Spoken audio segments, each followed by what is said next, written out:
北敌人南下，饿殍千里，3000老兵死守望州，换来的却是耻辱的议和。奸相把持朝政，残害忠良，致使大计满目疮痍。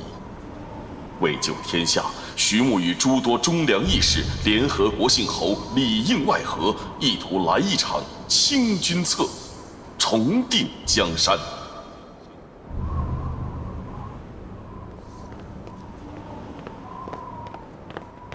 木哥，这30万两银子全部都交给皇宫了，一分不留。木哥，那这些银子都是谁在花呀？我估计，马上会进那个奸相的手里，就像这天下间无端消失的7成粮食一样。木哥，你别看着，那奸相若敢动1分钱，我当场撕了他！四虎，别冲动，这次务必要先过了奸相这关。走吧。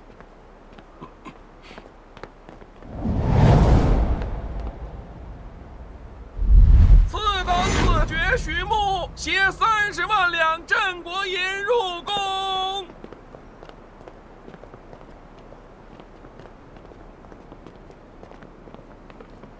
小东家，请进吧，相爷在等着您呢。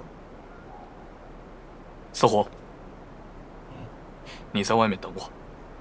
木哥。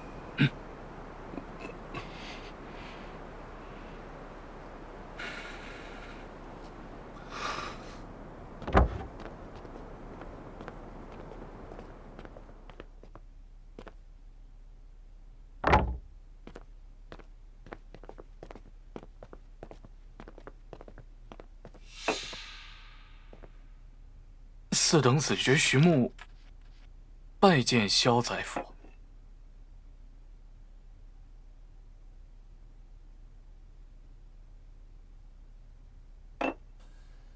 30万两银子，你倒是舍得。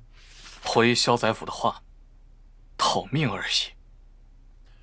先前听说你与国姓侯关系不错，莫非是想入了皇宫，做个内应不成？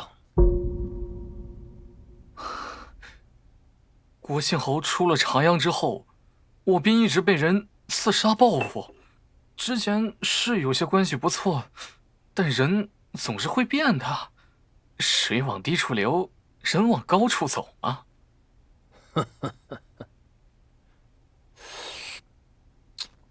我如何谢你啊？这盒子中的东西，相爷烦请过目。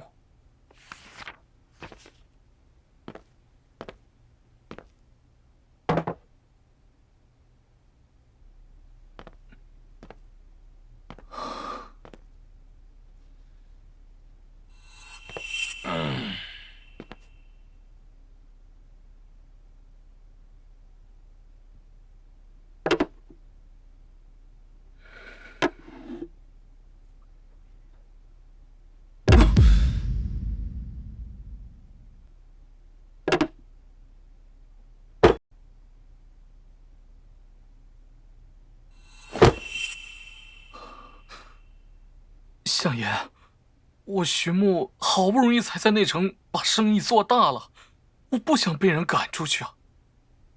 这个，便是我送给相爷的大礼呀。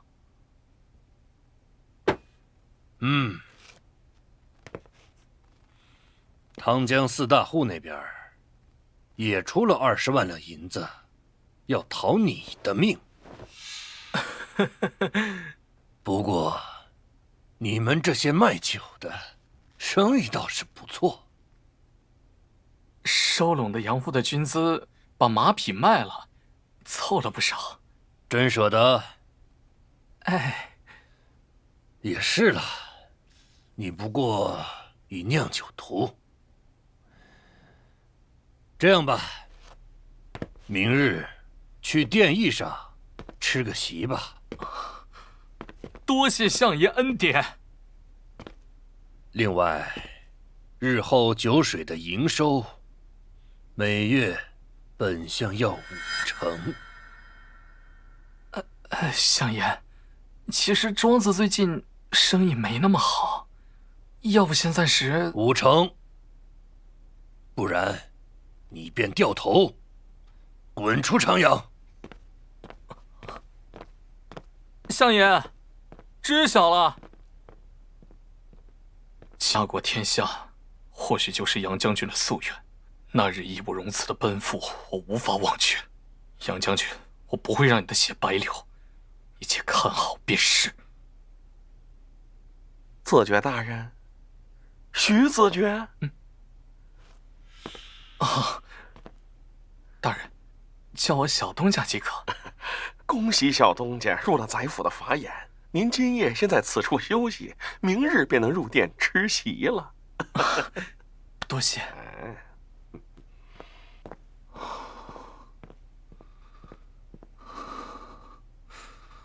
木哥，木哥无事吧？啊，没事。木哥，那我当怎么做？夜了再说。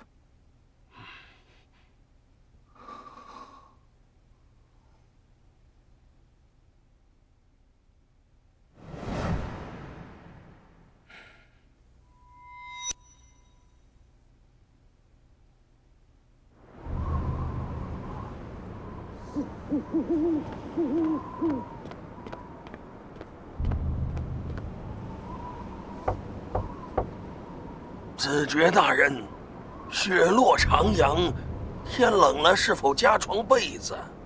献出边关。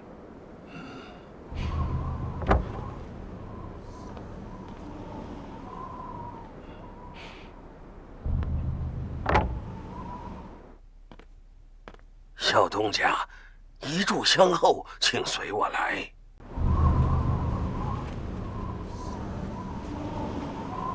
木哥，下雪了。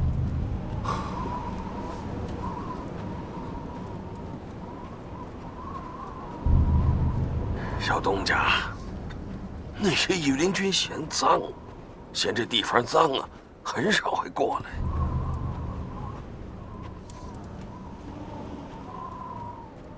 公公，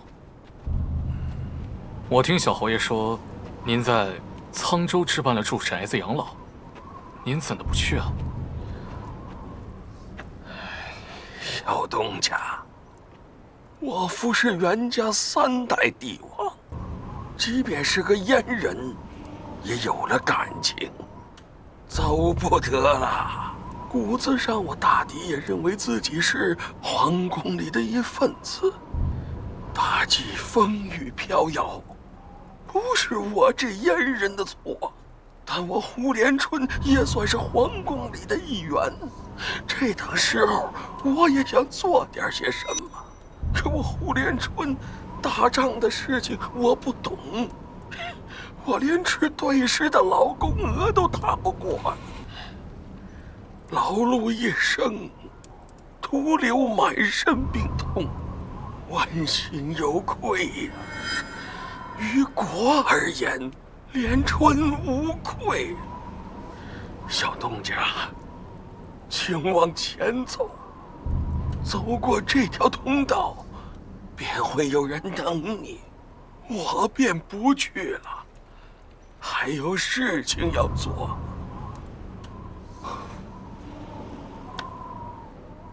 多谢公公。请。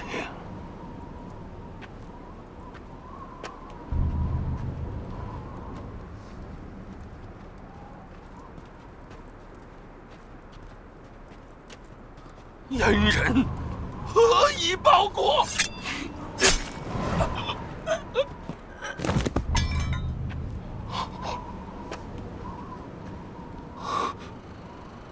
木哥，他自杀了。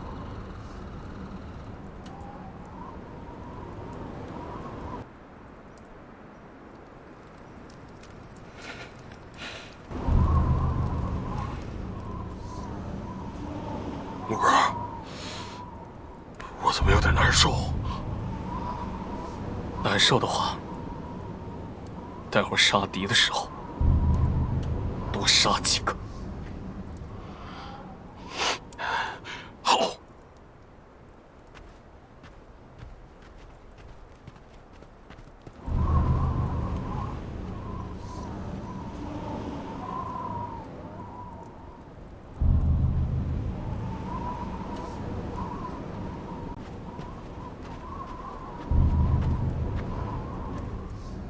小东家，侯爷让我在此等你。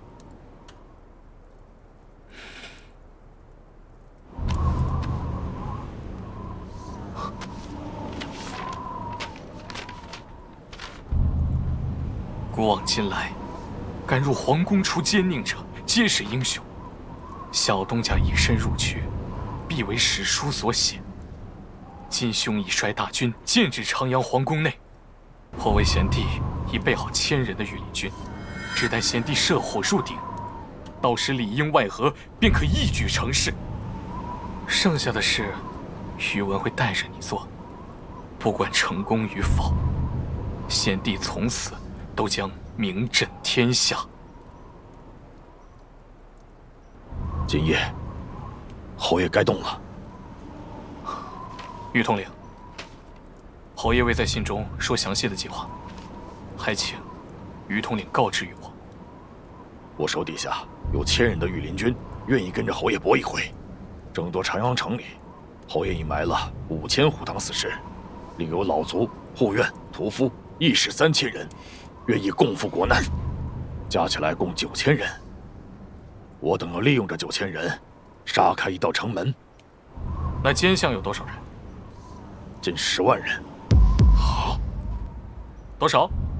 小东家，敌军10倍于我，想要杀开一道城门，并不容易。木哥，侯爷当初为何不多藏一些？5000虎堂死士已是极限，人数若是不对，很容易被查出来。小东家，我这里有件袍甲，你先穿起来。我会带小东家去到火鼎的位置，到时候请小东家试火入鼎。今夜是雪夜，空城外的大军看不清火光，再大的雪也遮不住亮堂。从现在起，小东家便是这9000人的将军，里应外合，帮助城外5万大军定一场江山。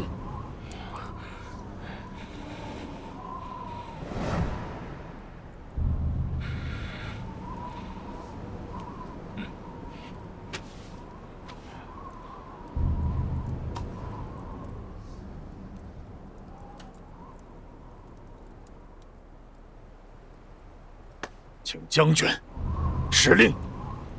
木哥，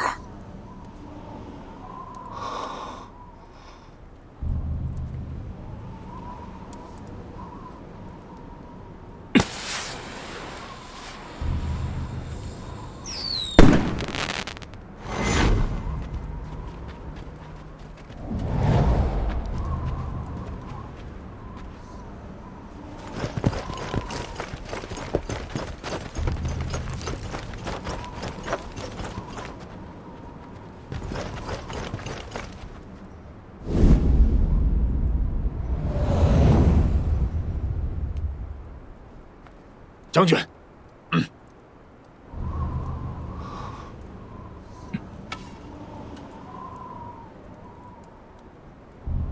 这一箭射出，定能斩断奸佞，还天下清明。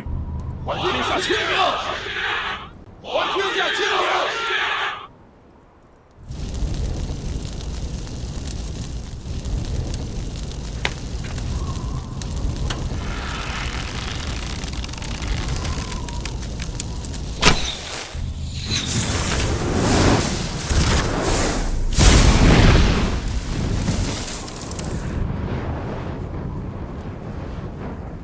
一手不退，落子无悔。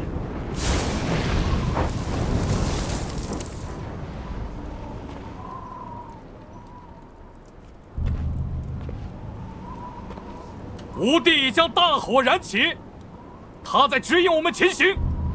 外敌环视，内有奸臣，朝纲不振，就让这大火烧尽这天下污浊。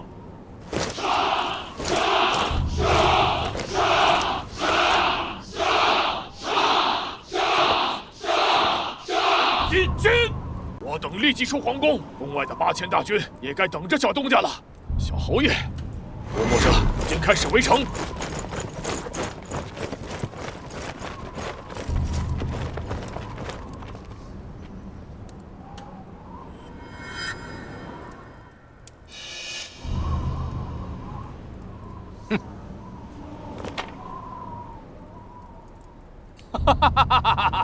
我便是要问你们，是要往哪里去啊？啊！小东家，这次你做的不对，相爷生气了。哪里来的老破财？嫌自己死的不够慢吗？小东家，我再与你重新说个名儿，我姓陈，有人叫我陈卢，也有人叫我陈天王。小东家，是天王鞭。这群杂碎就交给你了。我去杀了那个领头的。操的！我不管你什么狗鞭、驴鞭、王八鞭，敢动我木哥，问过我了吗？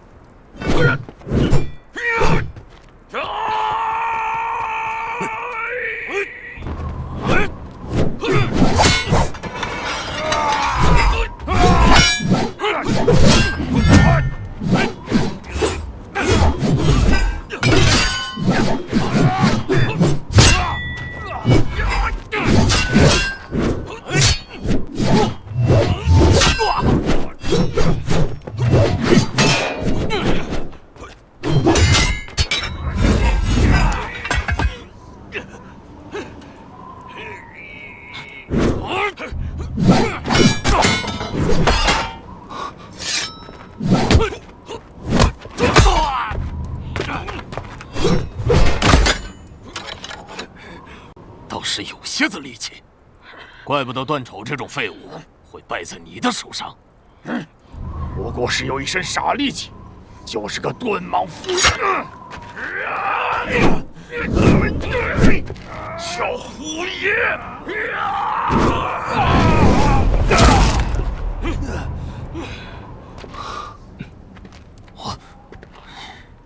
这还打个乱？不玩了。乱蛋！也配玩斧子？小东家，领地可不简单，可称万人敌。好一个万人敌！小东家，后要围城了。长阳城后，城建强攻，并非良策。将军若要开启城门，最好选取西门。于统领，这皇城门外有多少营兵？最少3000。再慢一些，敌军围拢而来，前后夹攻之下，我们同样也是个死。没有其他办法了，必须杀出去。朝堂奸相，苛政猛于虎，使我五谷不丰，使我六畜不兴，使我妻儿无欢颜，使我老妇满着泪。我等便仗着手中的剑，劈出一个世间太平，随我夺门。杀！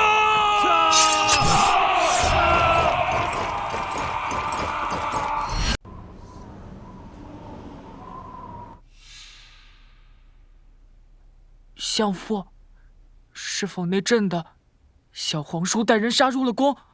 朕听见很多人惨叫。陛下莫怕，定是做了噩梦了。这大计的江山，生来便是陛下的，谁也夺不走。再过几年啊，陛下到了束发之岁，臣下还要帮着陛下挑选一位良妃呢。睡吧，陛下。相父，不若讲个故事哄朕。臣下愿意效劳。从前啊，有一个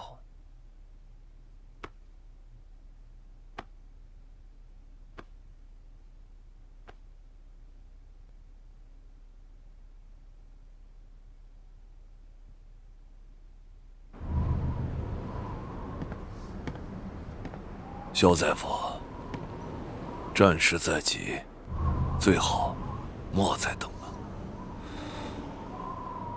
切勿小看了那郭信侯。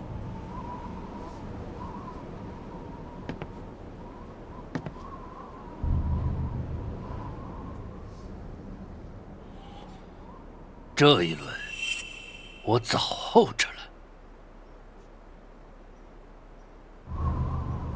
我与郭信侯早些年也算相熟。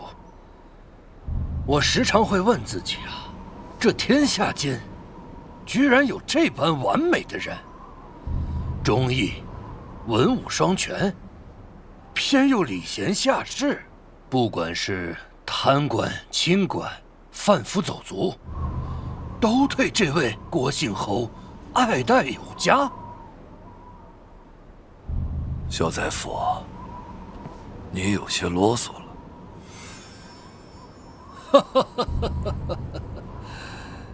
莫急，此战过后，我允诺你的自然不会少。慕云州将是关外第4座王州，你可自立为王。也罢，小宰府不急，那我等着便是。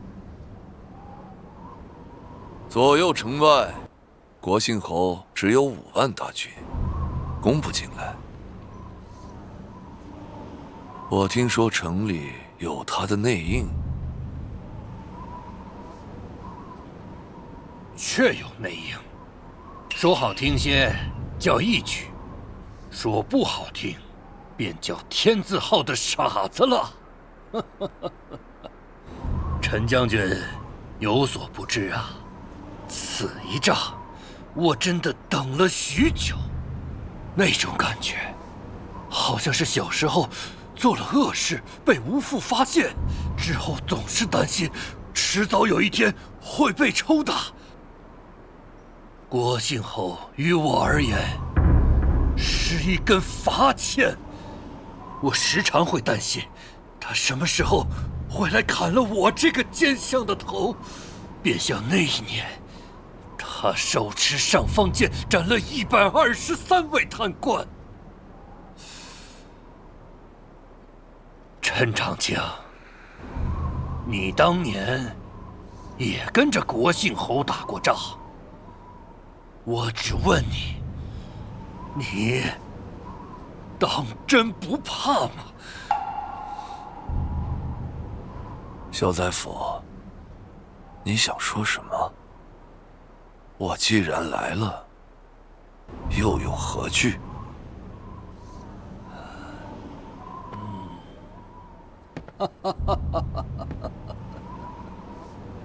世人说我是奸相，却不知，并非我误了王朝，而是王朝自误，才有了今日的我。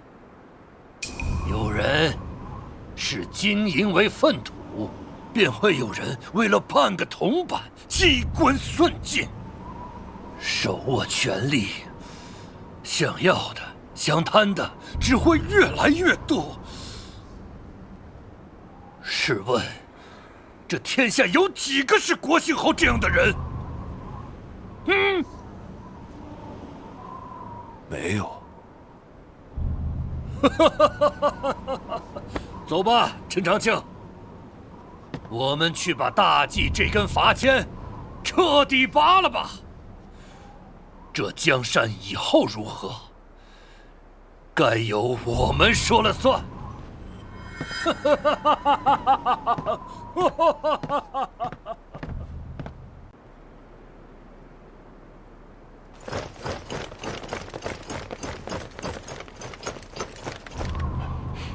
徐将军，西门云门有3万人，南门呢？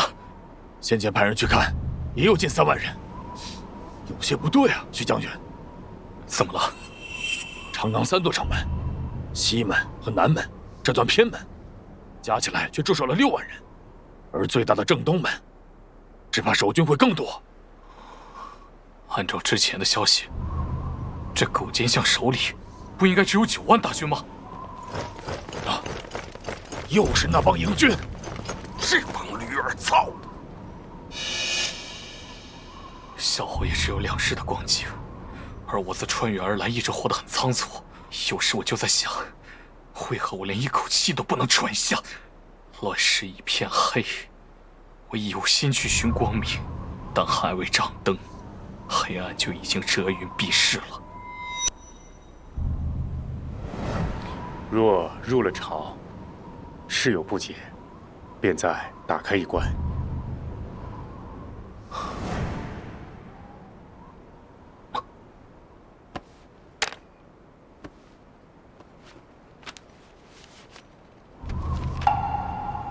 官仓，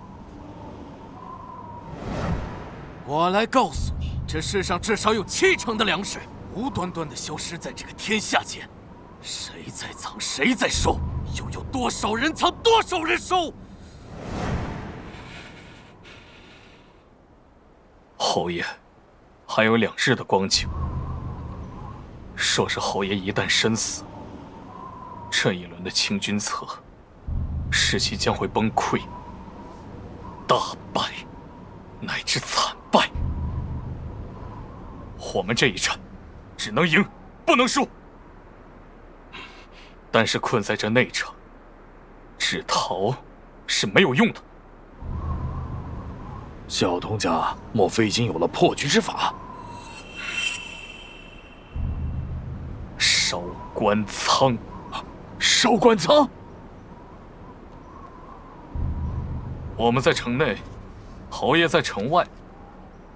这狗奸相稳坐皇宫之中，一点都不慌。他的底气究竟何在？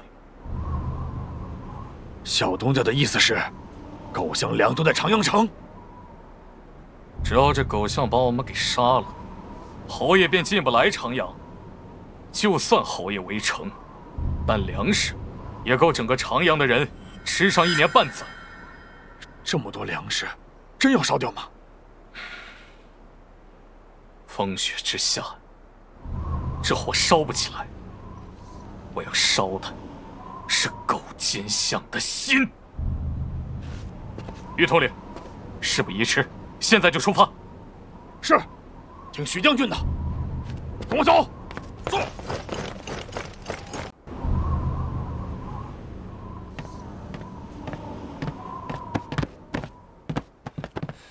将军，外面的雪太大了，咱们火崩时的威力怕是会减小啊！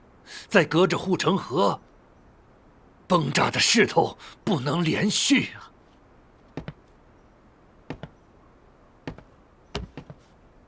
我早就考虑了，长阳是一座坚城，再等1夜，你小婿就会在城里相应了。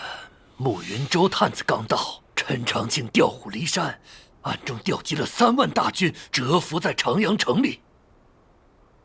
现在城中藏了12万的兵，我猜得到小远路对他许诺了什么。唉，这也是没办法呀。现在天底下想往上爬的人多的是啊。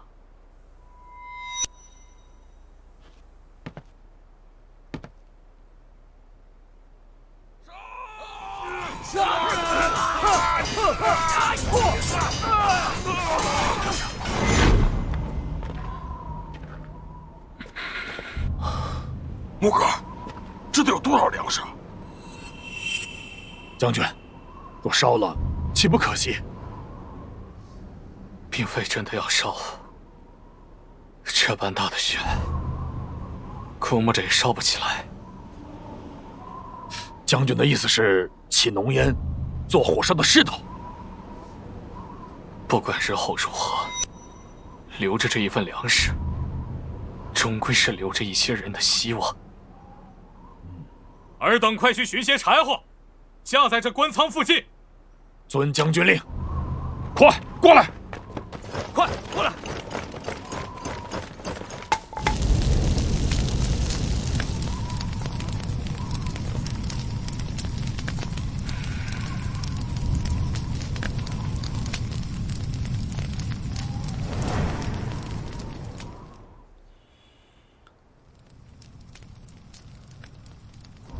城南的官仓被乱军占了，哼哼，那些傻子终于开始闹腾了。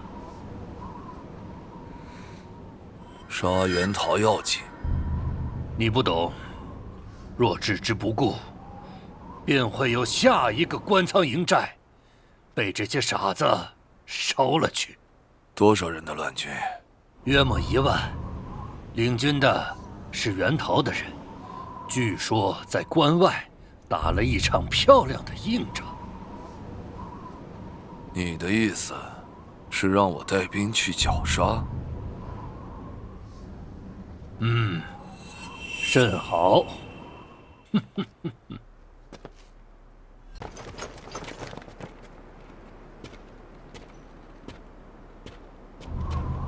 将军，并未着火，是浓烟。有偷袭！有偷袭！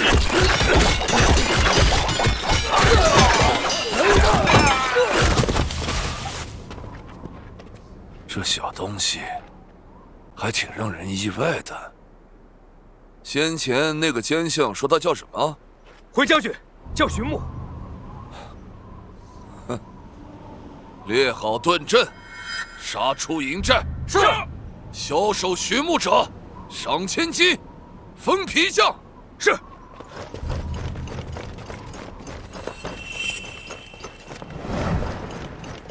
将军，他们都跑了。跑哪儿去了？4散而逃，入巷道了，追不追？都别乱动。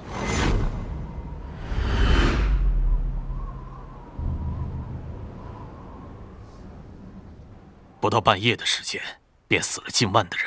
相爷若不围剿，事情恐有不齐呀。这个小东家不是个简单的人呐。陈长庆呢？他还在城南一带，追着不足1000人的疯子营来杀，但是那边都是向导，他傻了吗？唉，这疯子营悍勇无比啊！接着向导不断侵扰，慕云州的营兵一退，这疯子营的狗夫便会在后射杀。射完几轮，又奔入了巷道。估摸着陈长庆是动怒忍不住了。那小东西是想分散守城的兵力。立即通知所有营军以配合守城为先，不得擅自乱动。是。哼！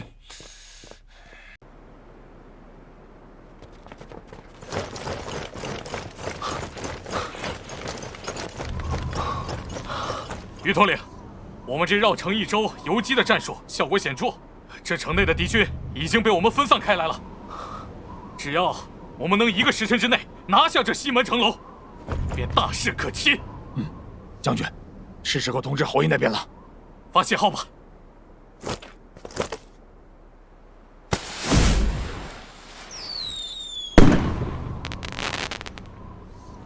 国姓侯，信号来了。大军听令，定北侯在，命你带1万人佯攻东门。遵令。归营，命你带5000人佯攻南门，以千军为主。是。其余人随本侯攻打西门，给我杀！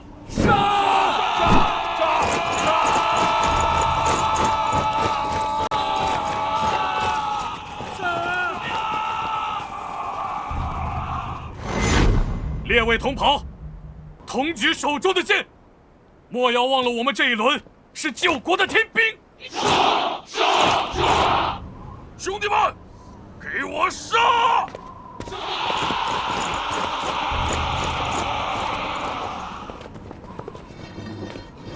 张大师哥！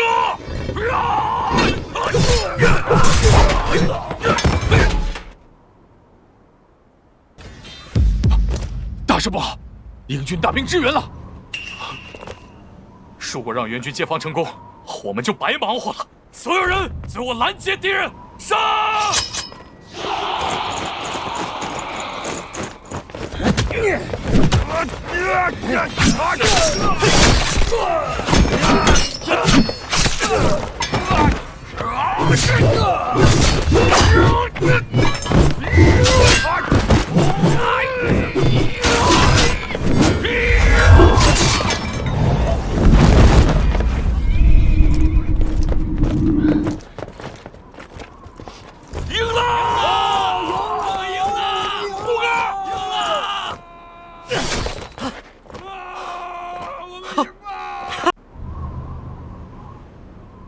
什么？不到半个时辰，袁桃就抢了西门，却是城里的几万营兵呢？都被拖住了。慕云州、陈将军他们的人还在追疯子营。废物！废物！立即通知各个大营，以配合守城为先，守住中门，待各路秦王的援军一到，立即反剿这群逆党。是。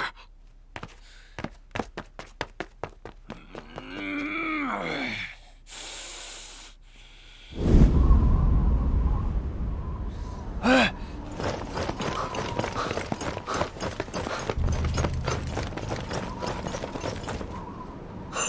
小侯爷，托吴帝的福，大军破了西城门，吴帝当是首功。徐牧不敢居功，能有此胜，那是靠义士们死战不退。刚才顾英派人来报，不管是东门还是南门，营军都退了。萧远路想守住整个皇宫，以中门为关卡。莫不是有援军？瞒不住你，萧远路的意思，若谁有秦王之功，便能赐州封王，这应该能吸引到不少人。大计很多年没封王了，即便是我，也不过是一个小侯爷。怪不得，看来这2日，我们必须攻破皇城。吴帝，后时日无多了，明天是最后一日。攻打皇宫我有信心，但疲兵不可战，先让大军休整几个时辰，以便再做攻势。拜见侯爷，拜见小东家。于统领，那慕云州的大将呢？不知为何突然不追了。临走之时，这个人还笑着对我抱了个拳。只可惜前人的疯子营又有一些殉国了。当年陈长庆不过一个小将，跟着我打了几年仗，方才擢升了定边大将。但此人性子有些狡猾，他是借着追剿疯子营来避开战损。不过这不是事情。对了，小海棠已经占了除朝阳城外8座大城，连500里外的老关都占了。他已经反了。好啊，长四郎他为何不来攻占长阳？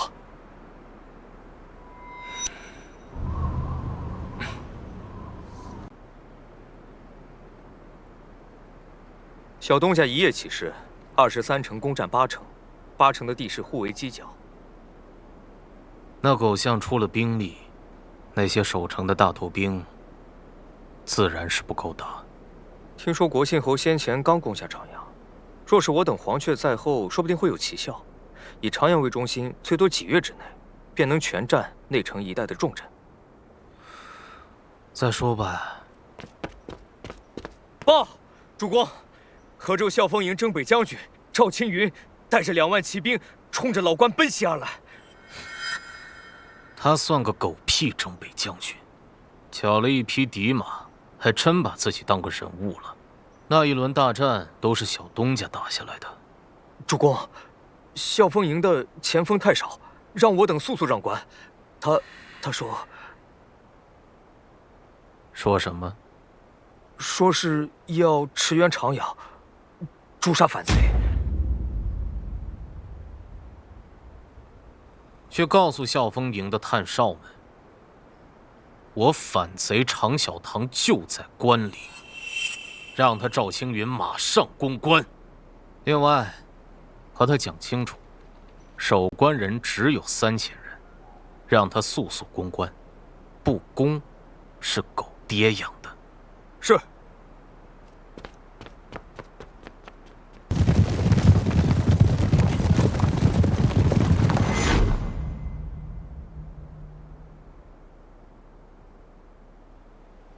敢问，可是常小状元？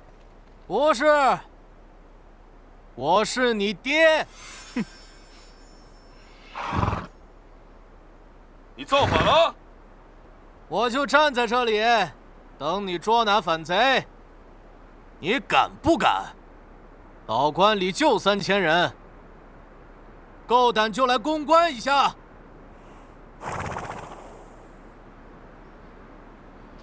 常状元，你我无冤无仇，这造反的事情，日后若上了朝堂，我也定会为你说情。闭嘴吧你，贪功的小野狗！要是没有遇到小东家，你还不知道在哪个狗营里做一个被人吆来喝去的小校尉呢。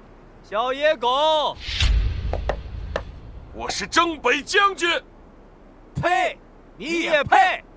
李破山要是知道被你这个狗夫抢了将位，指不定连胎都不投了。胎都不投了！住口！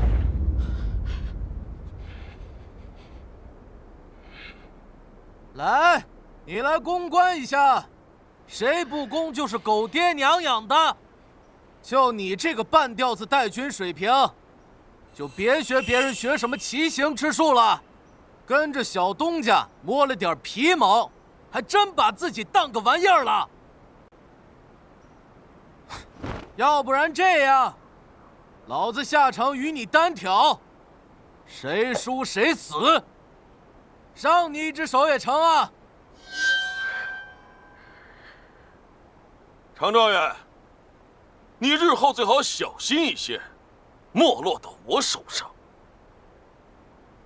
赶紧滚蛋！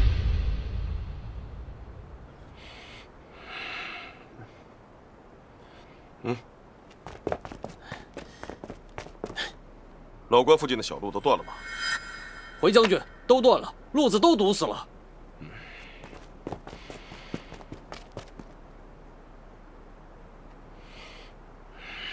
撤！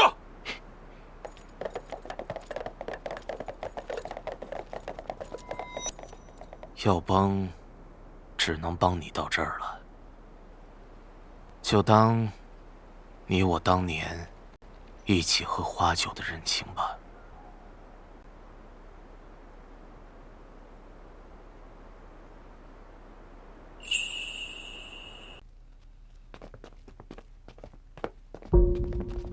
袁老弟，你放心，最多2个时辰便可攻去皇宫。我弟呢？我那小婿啊，去了城南，将官仓里的粮食分给了贫苦百姓。听说在长阳城外的官道上跪着上万的流民，感激涕零呢。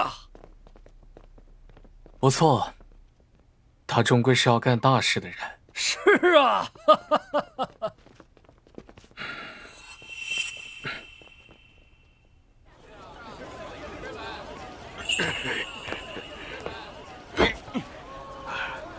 大家不着急啊，我们东家说了，人人都能分到粮食啊。小东家，如此顾念天下苍生，不如做我们的皇帝啊！对呀，我们的皇帝，就是皇帝。来，分粮食啊！谢谢，谢谢啊！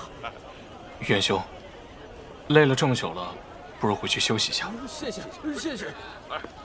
徐兄，百姓苦啊！不瞒徐兄，我从来没有想过天下的百姓会如此的困顿。谢谢。若遇明主，他们也能过上好日子。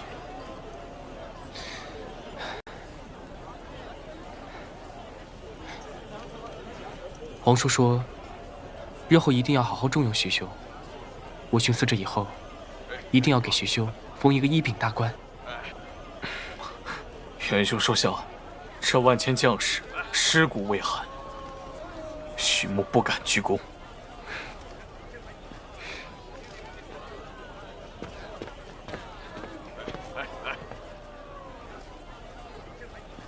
徐将军，侯爷有令，大军进攻在即。知道了。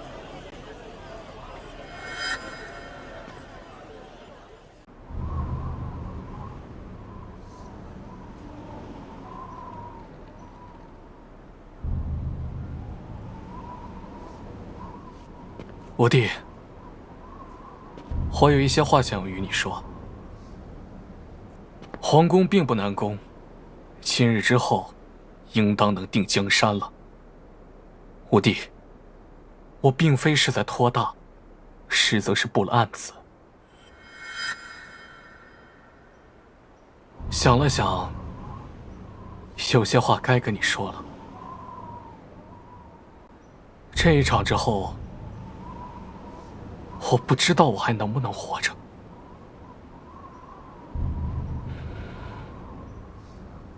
侯爷，你有什么话，许穆听着。老侯爷和我说，袁安或是在掩饰性情，我不知道我该不该信。但我觉着，皇朝能有今日的惨象，和萧远路脱不了干系。我知你不愿入朝，你这次赴死救国，你背后的高人定是想让你取一轮名声，为日后的路打下基础。侯爷，我背后的人，我说，听我说，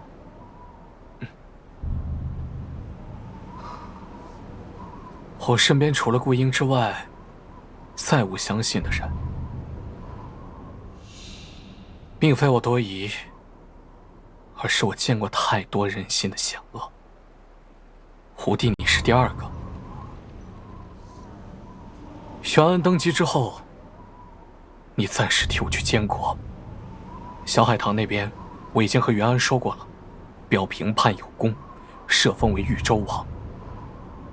若江山稳固，他不会有什么其他心思。但豫州城离着长阳不远。时间一长，定会生变，所以吴弟，你替我去送一封信给小海棠。其他的定边将你不用管，也不用想着削军。短时间之内，这些人不敢有异动。另外，我觉着我的身子有些无力了。定了江山之后，若是我杀不得，你想些法子。把陈长庆杀了。陈长庆，陈长庆，陈长庆是我的案子，怪不得侯爷对此事这么肯定。先前他一直在保存兵力，并未参与守城。这便是他陈长庆退守皇宫之后。才是他出城的机会。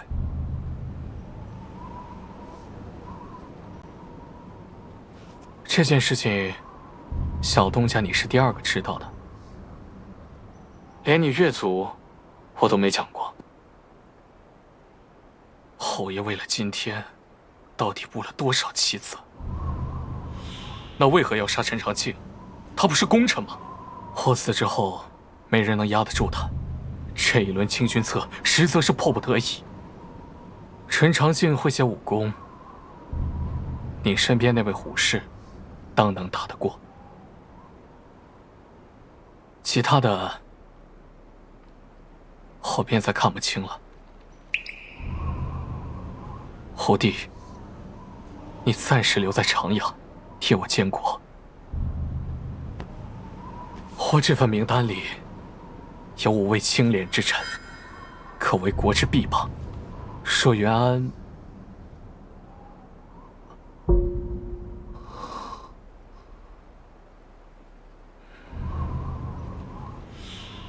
若袁安扶不起，吾弟自行决定。我也不知为何，但终归是想为大计留下些什么。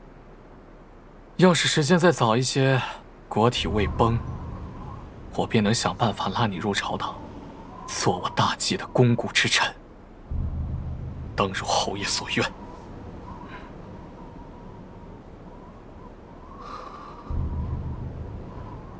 我弟，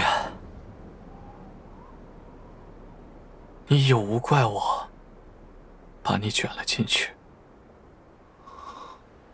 并无。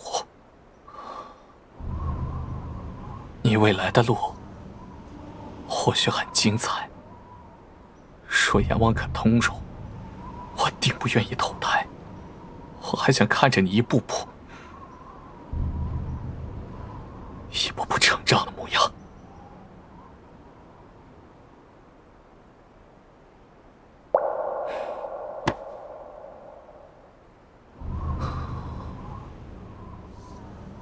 五弟，随我杀完这最后一轮吧。我这一生读了太多的圣贤文书，这一生都不愿意说脏话，但这一次，我袁桃便要破骂一句：驴儿操的奸相，洗干净脖子，等着被砍烂脑袋吧！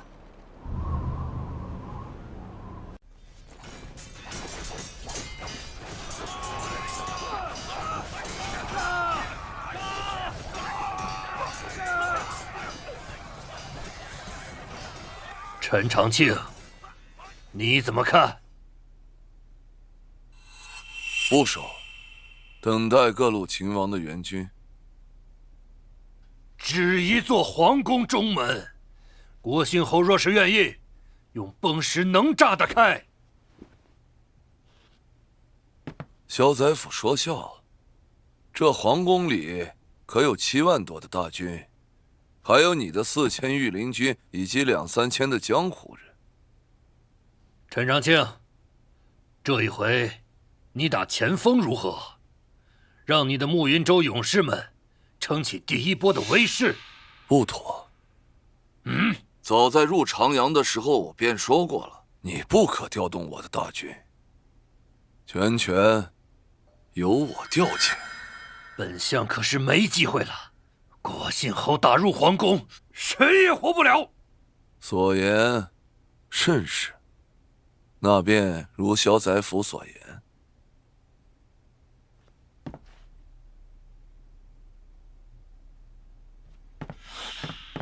相父，那位明灵子小皇叔已经带人杀上皇宫了，这贼子必然想要谋朝篡位。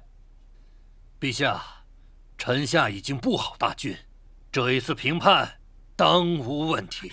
相父说的可是真的？自然是。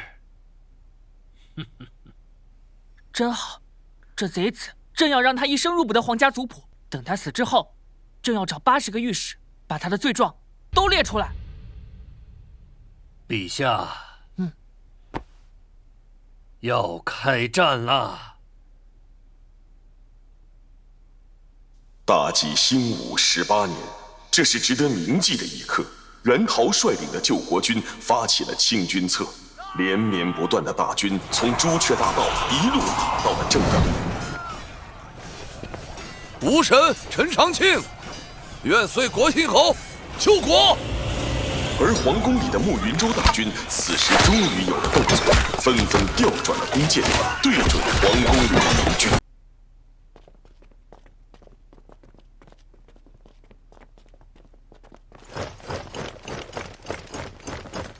小侯爷，你何时策反了陈长庆啊？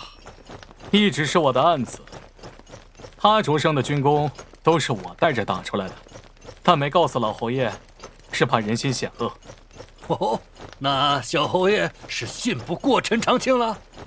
信不过，就算没有陈长庆，我亦会想别的办法把皇宫打下来。我等一定要定江山了！皇叔，且让我去救国杀敌。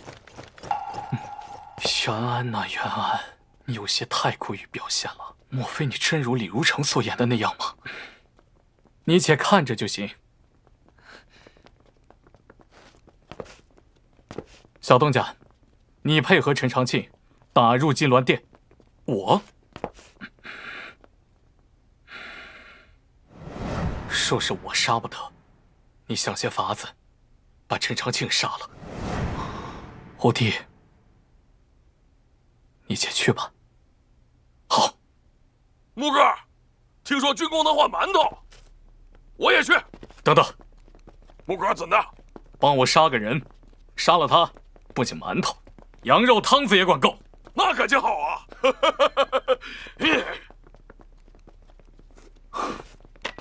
侯爷，我们去了。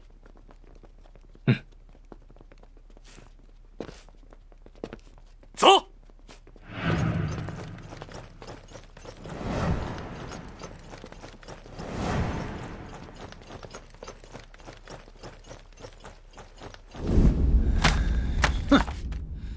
陈长庆入长阳，本相还琢磨了许久。他这样的崽子，便和赵青云一样，贪功贪权。一个王侯之位，足够他来卖命了。相爷，听说他先前是跟着国庆侯打仗的，我们自然知晓，但又如何？我说过了，这天下间不贪的人，只有他袁涛一个。什么天下百姓，那些贱民生来就是脏种，有口野菜来吃，能活着，便可谈什么大义？丞相，他们已经打到金銮殿外了，我们……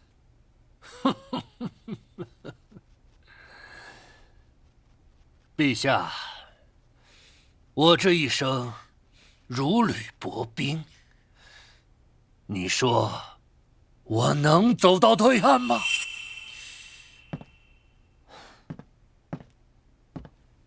朕跟着相父走，相父便是朕的忠臣。好。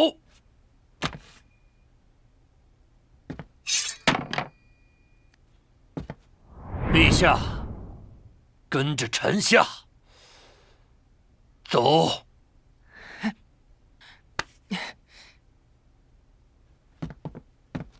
相父，那个小皇叔会杀了朕吗？陛下莫怕，他不敢弑君。如若这次不死，我定要将那些自诩忠惠之人一个个都杀掉。陛下，终于长大了。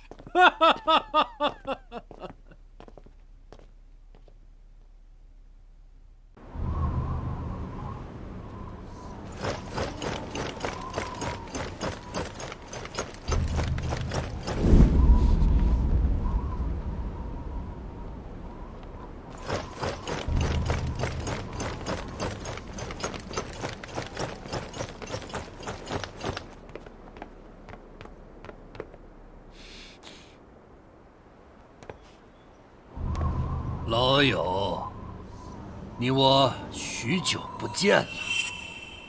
无需见礼，你我不是友人。逆贼！你这谋权篡位的大恶贼！陛下，你可知这几年大冀的百姓过得如何？哼，自然是国安民富。偏偏是你这个逆贼，妄图谋朝篡位。说是普通的富家子，有着天真的心性，便也得过。但生在皇室，你罔顾的可是社稷江山，乱党趁机而入，使大冀山河崩塌。相父，他们在说什么？他们在骗你。对，他们都在骗朕。只有相父是最大的忠臣。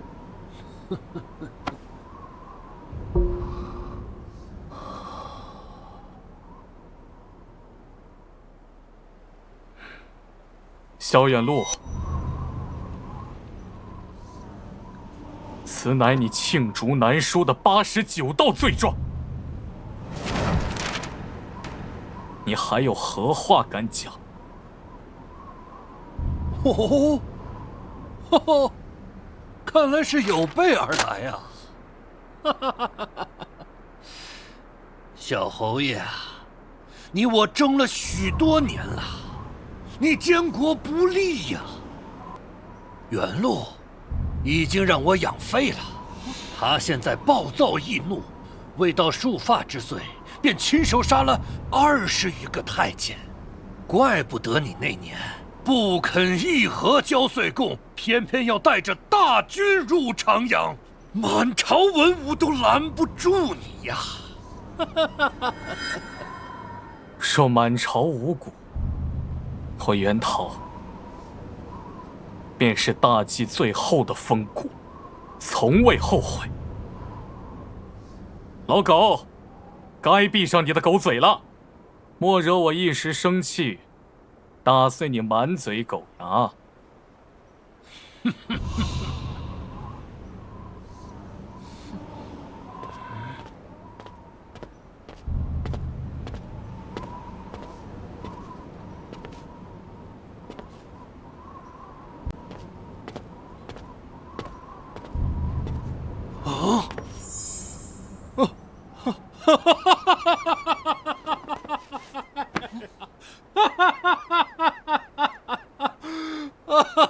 郭姓侯啊，郭姓侯，你自诩忠义无双，却依旧有自己的私欲。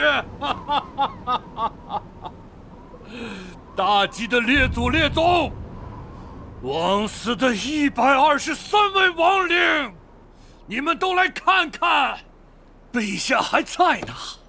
这位敢穿龙甲的，莫非是先帝不成？正是。病老鬼，你也活不得了。你想掌控右殿，奈何我捷足先登。你去了，你生气了。陛下，请过来。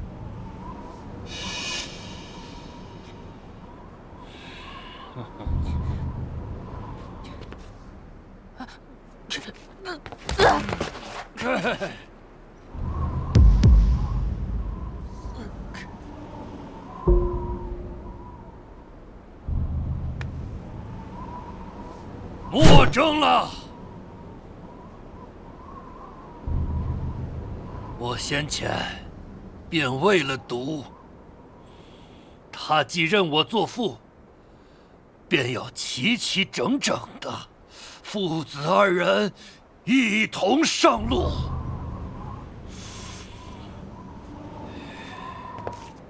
袁陶，你争不过我的。你活着的时候，便像一个被人丢弃的野狗，惶惶终日；即便死了，也是一样。哼！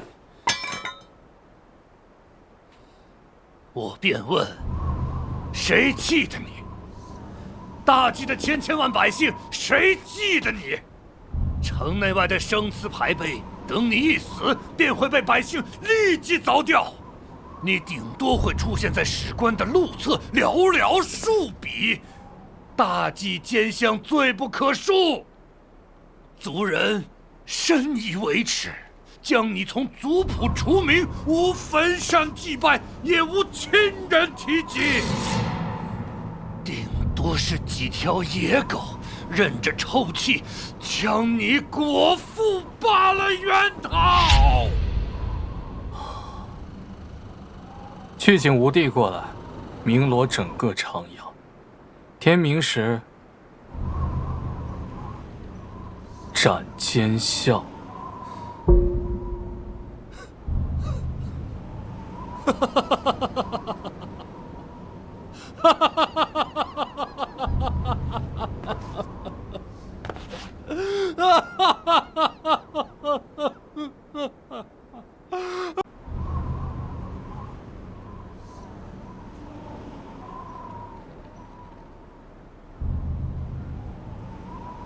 木哥，没寻着那个叫陈长庆的呀？我听说，他带人去那些老奸党的府邸抄家去了。哦，先办正事。啥正事啊？斩奸相。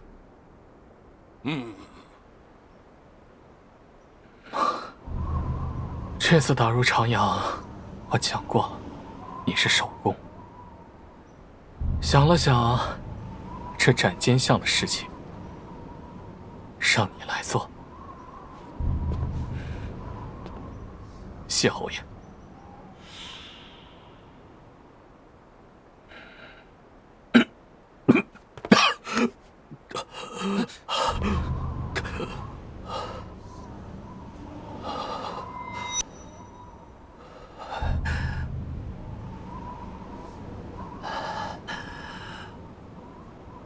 我再无别的东西留给你了。这些年，我并无太多家资，只剩下4000虎堂死尸，你暂且留着用。到时候，我和顾英也说一声，让她也跟着你。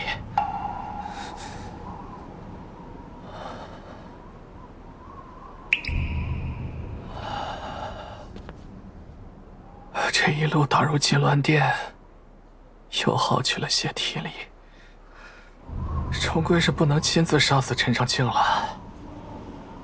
我弟，你且想些法子。许木明白。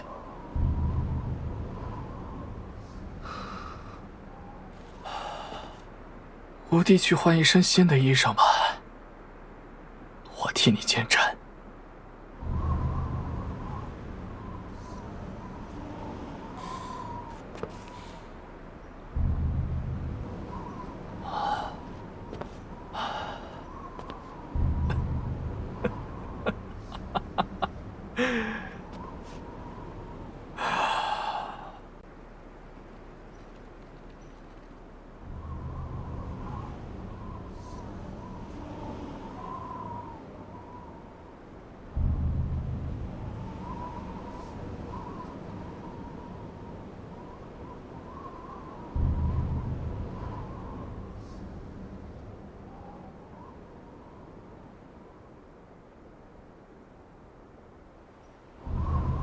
五弟，你且去吧。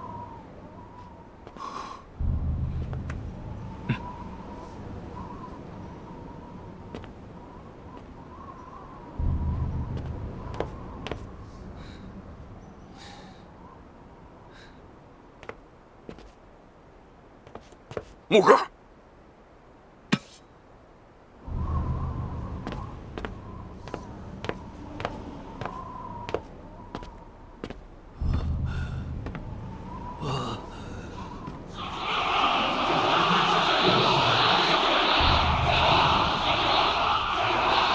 郭信侯，何必如此羞辱于我？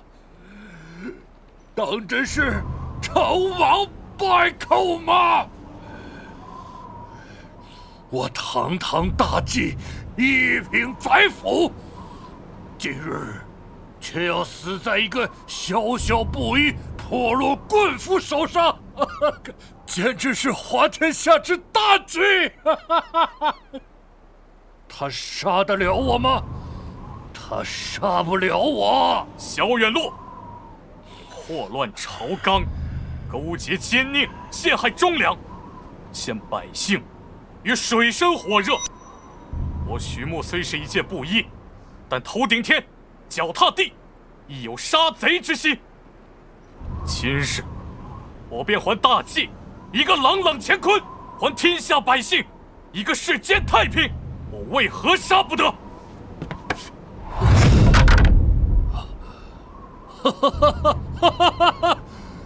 杀吧，杀尽这大计万千贪官，杀尽这芸芸众生的私欲贪念，杀到这朝堂之上，只有你袁桃一个孤家寡人才好！杀得好！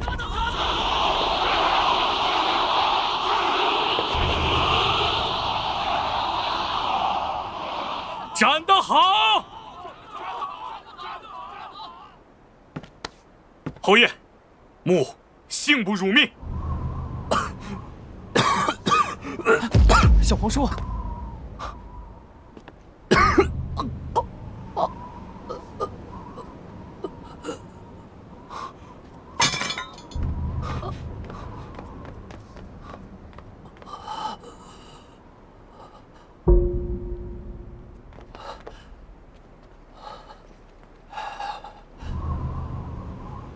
我见怪，原本想给你回一个见战礼，奈何这身子无了力气。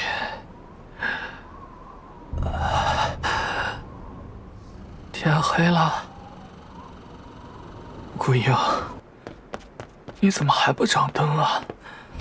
我要和小东家并处夜谈。侯爷，至刚进了黄昏，并未天黑。哦，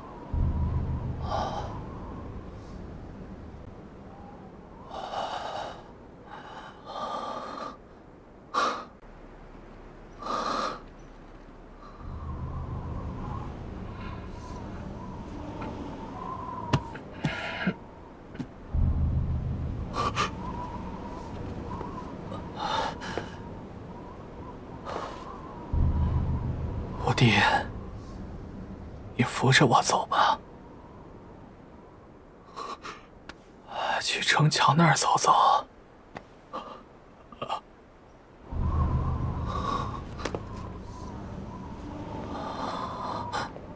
侯爷，下台阶了。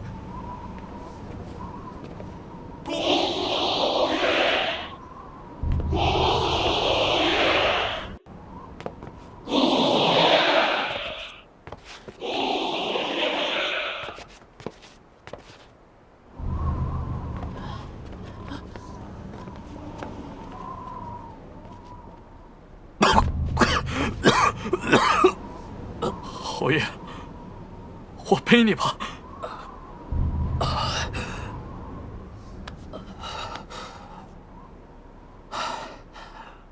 那再熬不过，走。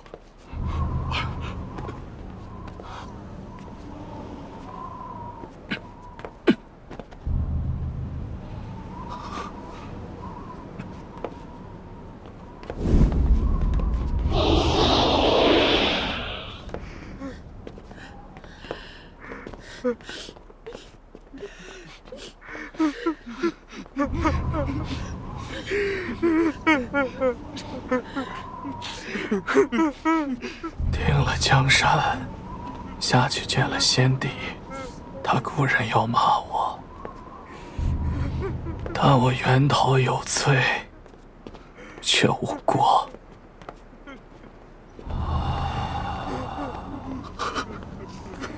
我不是在救皇室，我是在救国。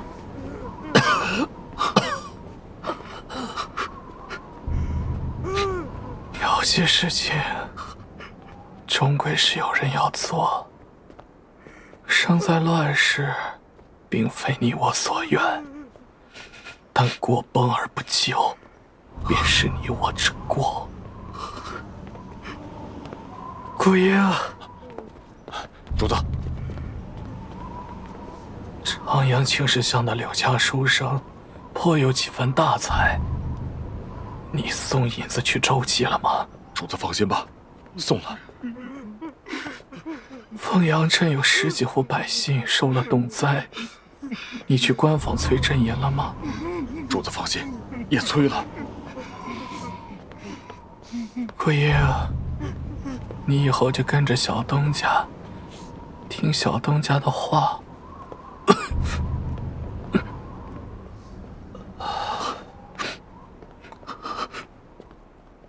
我弟呀，顾英虽然是个忙脾气，但终归是个忠义之人。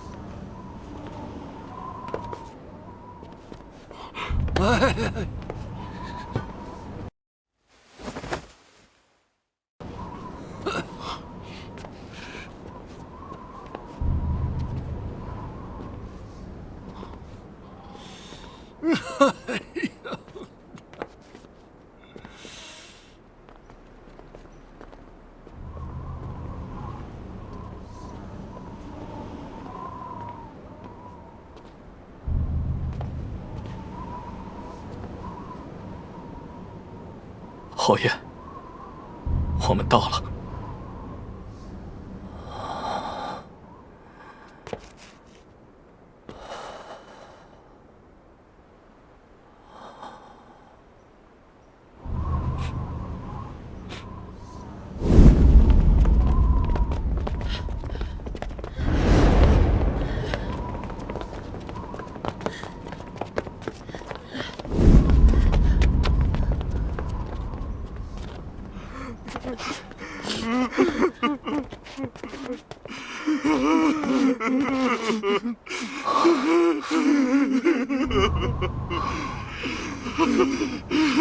我爹，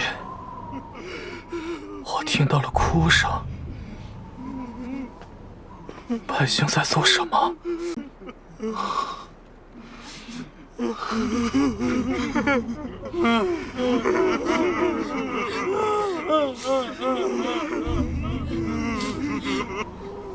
他们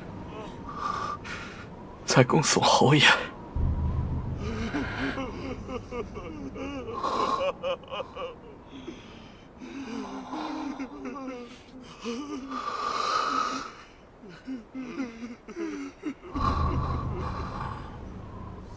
好。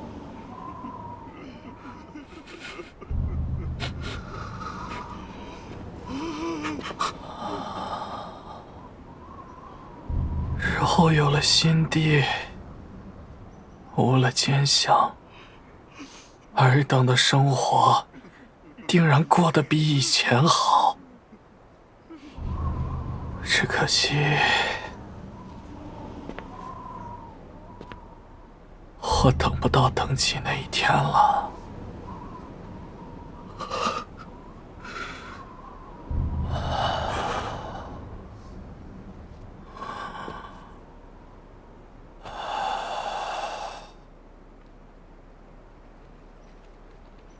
我恨不能驱逐北狄，扬我中原之威，又恨不能再带兵出关，扶我大国江山。30余年的庸碌，每一步如履薄冰，却救不得天下百姓于水火。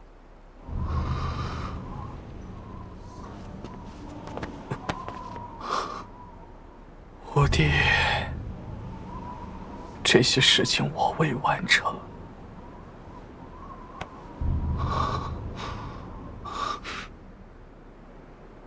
便交给你了。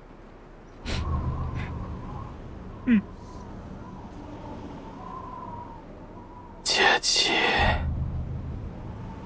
正道虽是沧桑，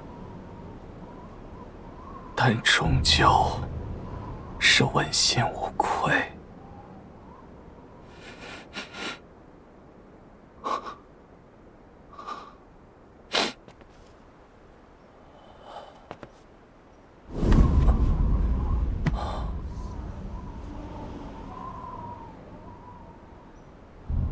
我先前还和顾英说有了空暇，想再去边关看一看，吹吹沙风。当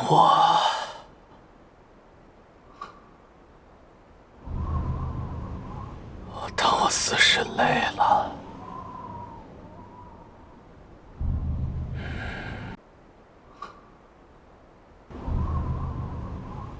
当我死时累了，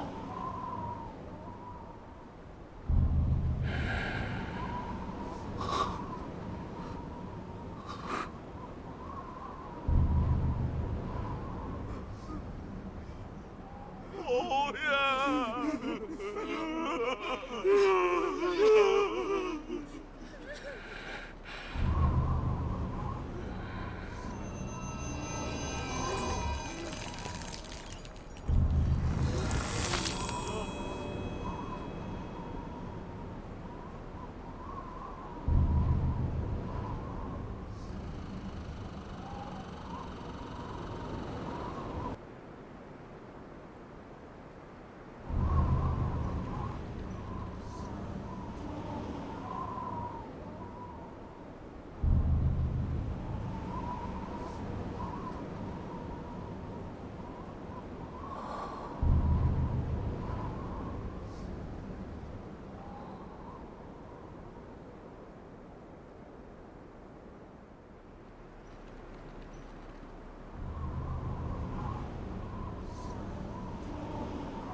恭送侯爷。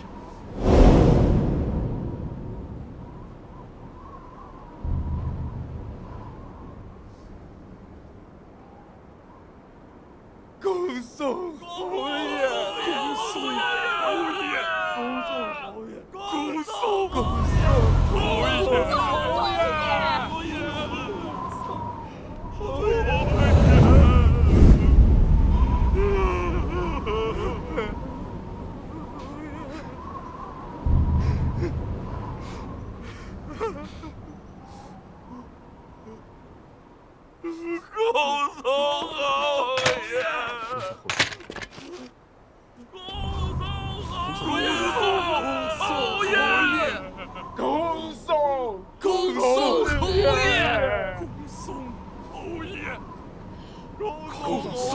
侯爷，恭送侯爷，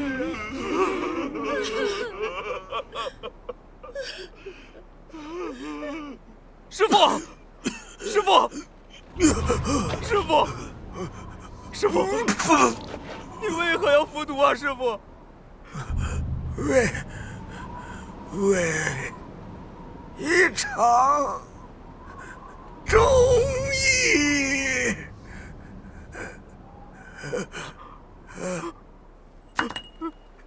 师傅，师傅，师傅！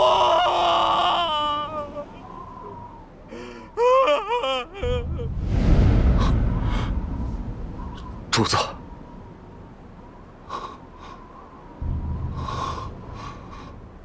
姑兄，且节哀。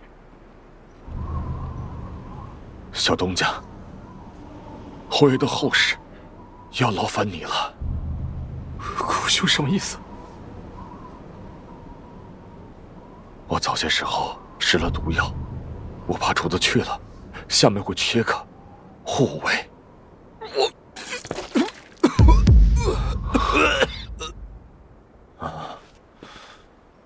我去陪主子。小东家放心，胡唐的人我下了死令，不得寻主。劳烦小东家将我葬在主子的身边，堆个小坟山即可。我想守着主子。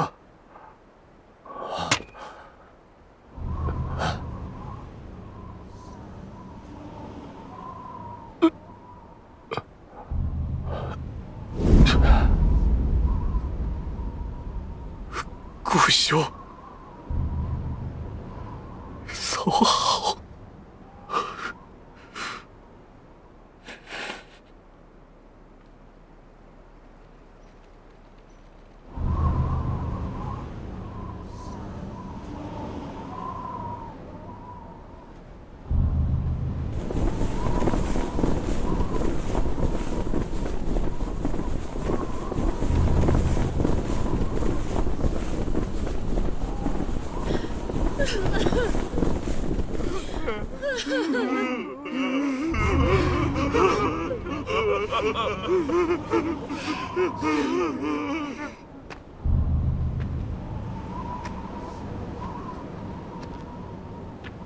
五弟，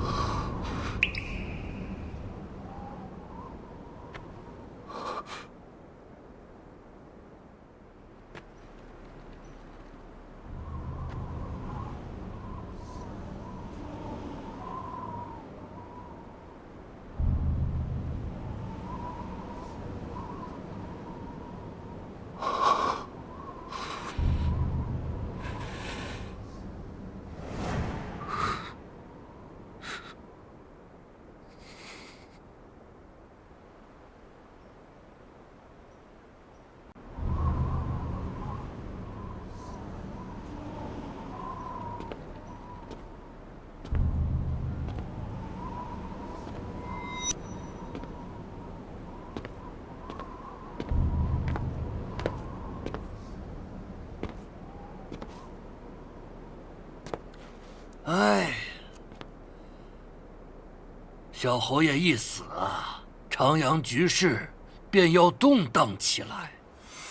留在长阳，你日后可要多加小心呐。只可惜呀，留在内城的2万定北营，统一编成了救国军，用作镇守长阳。否则，还能替你撑一撑场子。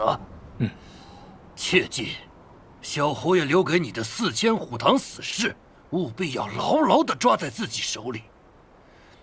加上给你的8000虎符，也该有10000人多的大军了。不管以后如何，手里有自己的军队，终归是件好事情。岳佐，侯爷留有遗命，让我诛杀陈长庆。陈长庆，此人确实该杀。我听说他这2日趁着时局动乱，斩杀了不少奸党，继而抄家，收拢了不少钱财。这样的人，袁安是压不住的。整个大计，除了小侯爷，没人能压得住他。侯爷尸骨未寒，他当真是无所忌惮了。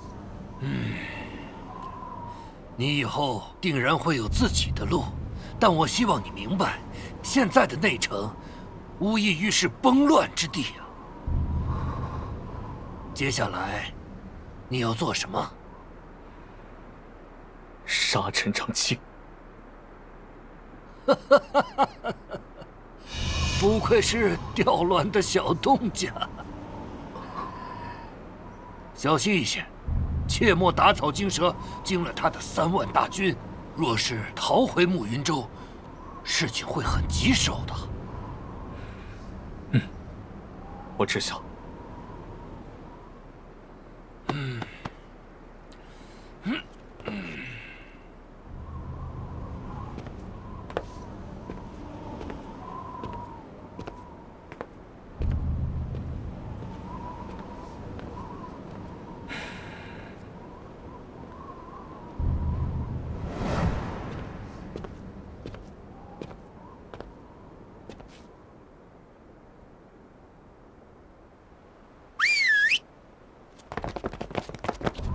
拜见主子。进了年关，除了气氛热络一些，似是什么都没有变，唯有地上残留的血色梅花以及城墙上的斑驳刀痕，才证明了偌大的长阳巨城刚经历一场血战的洗礼，也隐约间证明了有一位小侯爷曾来过人间，用谋略与忠义扶起了整个大计摇摇欲坠的江山。国乱时危道不行，忠贤见死胜谋生。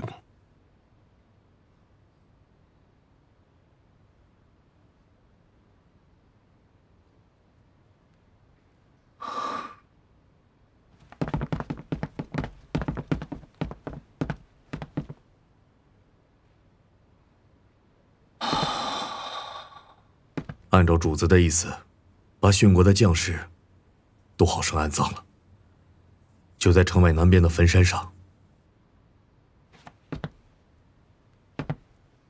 还未知道你的名字。主子，我叫曹洪，先前一直跟着侯爷，现在掌管4000虎堂。陈长庆如何？陈长庆，莫非是猜到了什么？这些日出入皇宫，都会带着数千铁骑。听说那位双边的陈天王也投靠了他。主子若是愿意，今夜虎堂便行斩头令。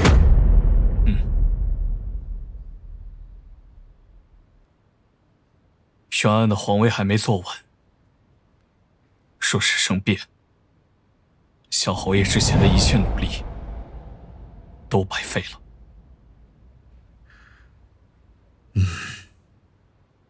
你先盯着他，一切等我回长阳再说。还有一事，贾先生那边询问主子是否需要他入长阳。暂时不需。现在局势未稳，他们在外面反而更安全。木哥，这些人都生了好胆，不怕死的。先前就看见了，之前打长阳的时候都是第一个冲。这是自然。司虎，随我去一趟渝州。那卖米的怎么了？要当王啊？木哥，那我见着他喊他卖米的，还是渝州王啊？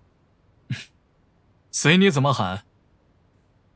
卖米的，卖米的好。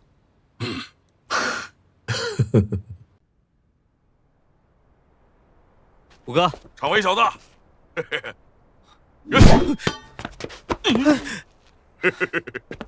想我了。小东家，许久不见，想念很啊。常护卫，再见你已是一方营帅了。我家少爷说，我虽然笨了些，但现在缺人手，这些事情交给我来做。小东家，我听说小侯爷死了，小老鹰也殉了主。我拢共才和他打了3场架，还没分出胜负。我还想请他喝酒来着。得空的时候，去坟山上敬碗水酒也是无妨的。小东家，不是，这新皇帝没封你做个大官，怎么也得做个宰辅吧？还是叫我小东家吧。小东家，我带你去见我家少爷。请。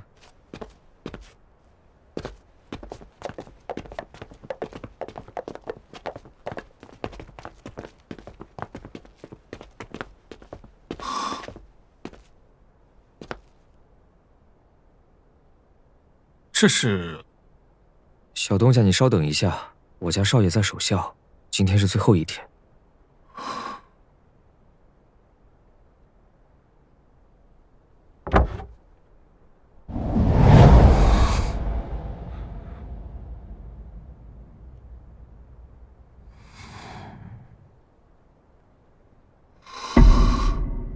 常少爷，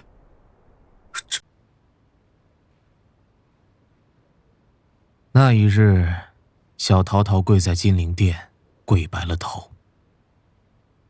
我还想不明白，今日早晨，我看见铜镜里的自己，这才知道，若不然，我还以为我头上落了雪。小东家，怎的现在才来？你怎知道我要来？小桃桃的信，这你也知道？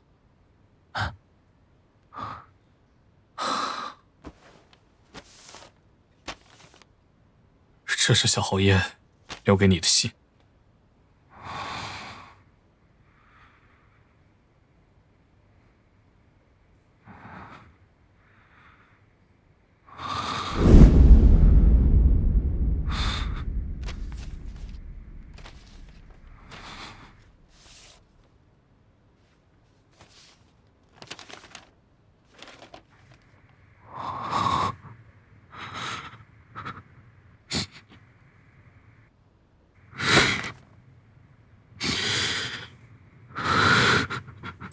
小海棠，我赢了。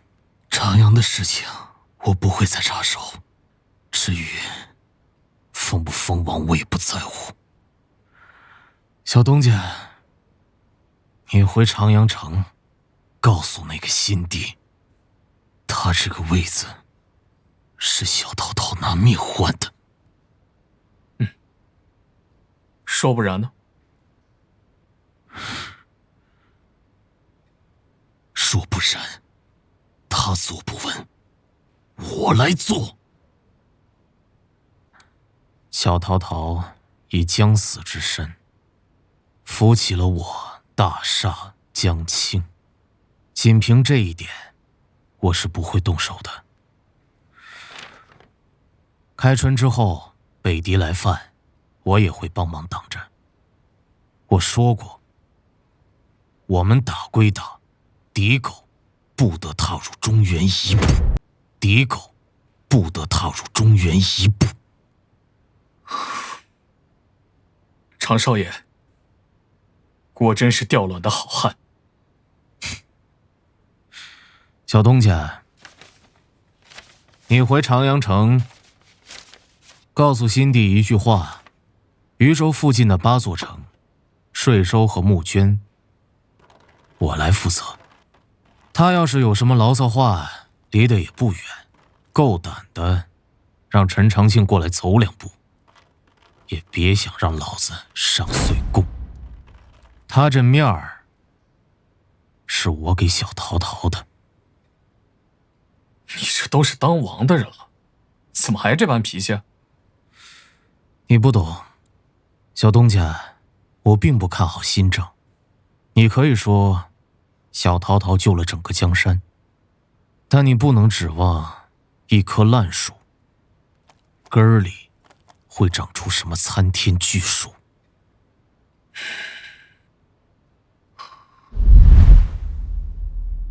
可能吧。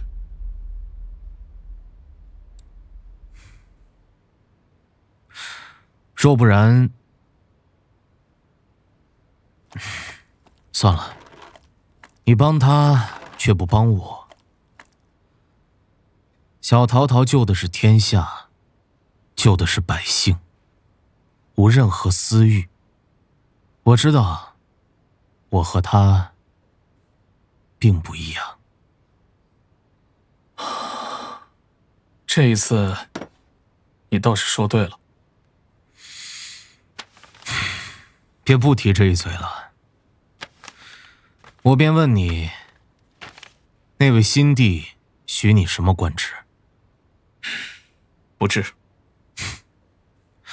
你可要小心一些，卸磨杀驴的道理，我也不用讲。别真到时候变成一只任人宰割的傻驴。这个嘛，我自有打算。要做就做1品，给个2、3品，直接撂摊子不干。以你的本事，狼行千里吃肉，去哪里吃不到肉？对了，还有件事，前些日子赵青云带了2万骑兵到了老关，我没让他过关。赵青云，正是，我估摸着他知道了长阳城的事情，多少有些想法。还有其他几个定边将，多多少少有些异心。只等一个契机，天下就要大乱了。如今，这赵青云在河州城是抵御北敌的第1关。我担心，若是他日皇权旁落，恐怕不仅是割据那么简单，可能还会天下大乱。小东家，如有一日，我俩打个仗，你可要让着点我。上你条命，你要不要？老子手底下5、6万大军，打得你开花，信不信？来嘛！没意思。我还是那句话，如若这个新帝坐不稳这个皇位，那我便来做。小东家，你休要拦我。若是有一日我要做什么，你也不要拦我，否则我真的会跟你打一架。小东家，你知道吗？我等你这句话等了好久了。笑也守了，头发也为他熬白了。小东家，长阳城我就不去了，你替我敬小桃桃2碗酒。这是我自己酿的梅子酒，仅1坛，他喜欢的。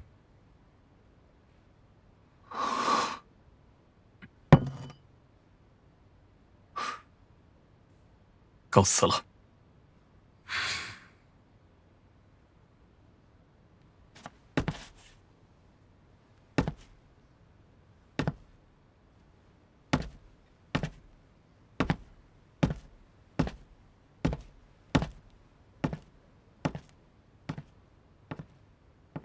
山河万里无缘君，此生难见相似人。小豆豆，你他娘的！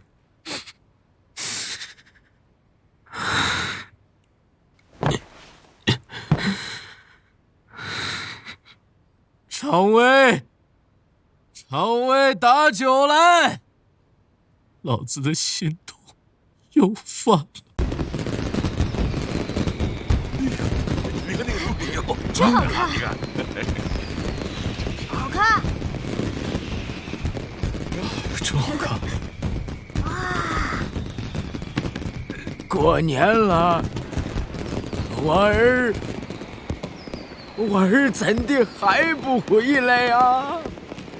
老先生，你儿他在扶江山，如果扶得稳了，他自会回来；亦或是我们去长阳。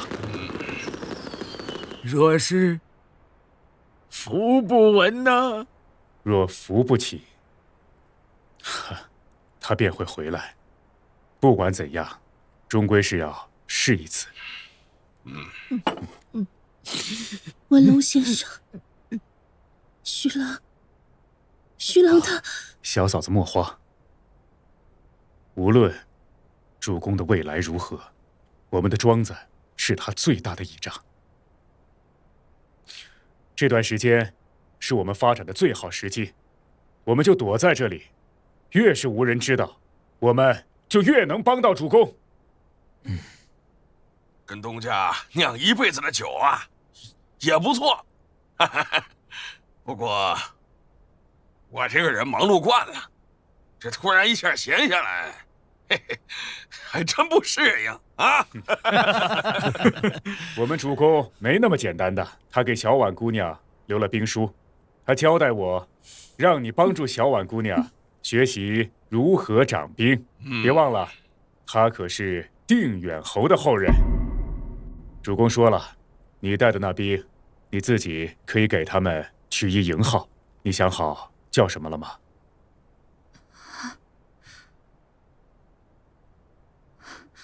徐家军。徐家军，好啊，这就叫徐家军。好，好，不错。小嫂子，你不问东家给你留了话没有？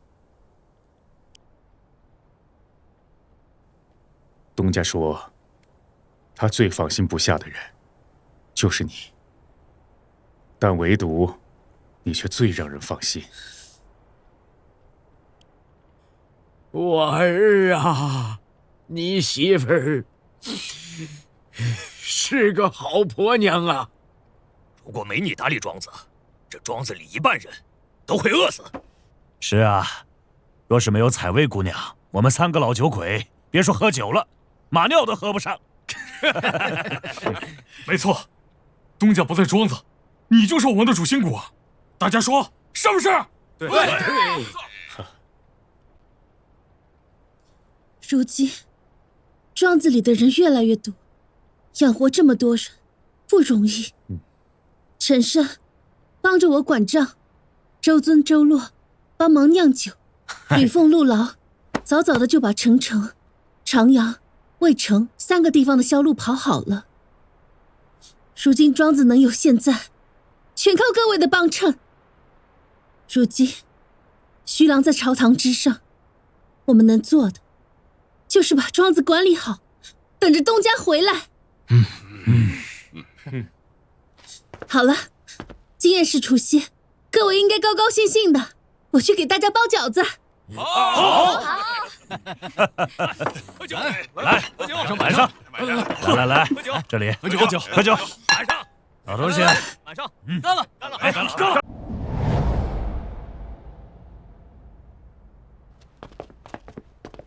徐青，可真是让朕一番好等啊！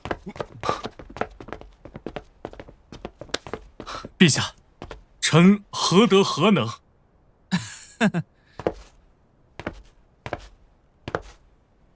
小皇叔说过，这天下间，只有徐青肯一心为国着想。像徐青这样的大才，那朕自然是要亲自相迎。朕今日为了招待徐青，特地命人送了东路。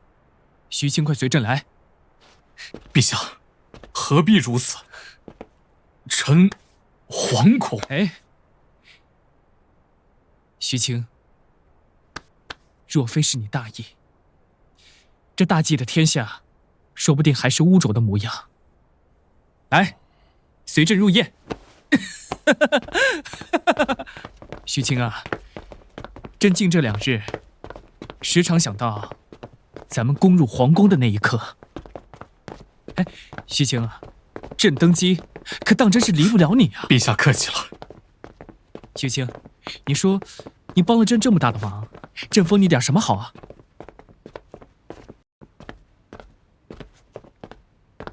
徐将军，请坐吧。狗东西，这右手可是宰相的位置，你也配坐？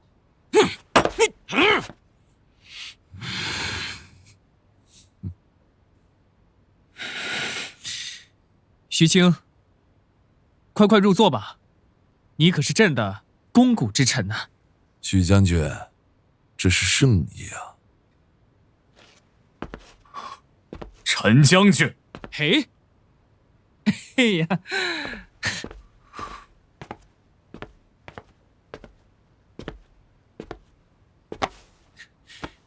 便跟朕坐在一起。来，走吧。嘿呀，快点坐，坐，坐吧。哎。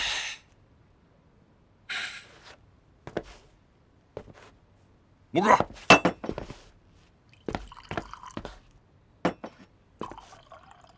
小侯爷让定边8个大将听我调令，定北侯在明面上更是我的岳祖，就连河州的赵青云也被朝堂的人称为我的故人，还有那名牌造反的长四郎是我的好友。这个袁安岂止不信我，更怕我会做出什么事来。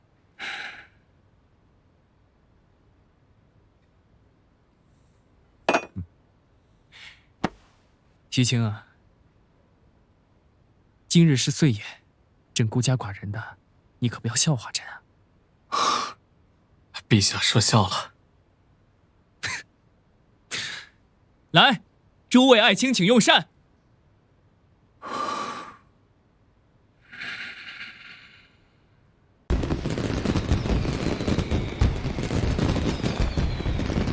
五哥，真热闹啊！五哥，大过年的，让你吃包子。哎，木哥，那岁宴上的东西不如咱这包子好吃。但比起包子，我更想吃嫂子的烤鱼，还有连嫂的蒸糕。哎，木哥，若不然咱回去看一眼，看一眼就回来。不行，朝堂上的眼线很多，我们不能把祸水引过去，一定要顾好庄子。是。哎，东家，陈先生，啊，这是夫人特意让我带来的烤鱼，虎哥。哎呀，好啊，想啥来啥。对了，东家，文龙先生说他在他处等你。有尾巴吗？先前有几个盯梢狗，已经让我拔了。走吧。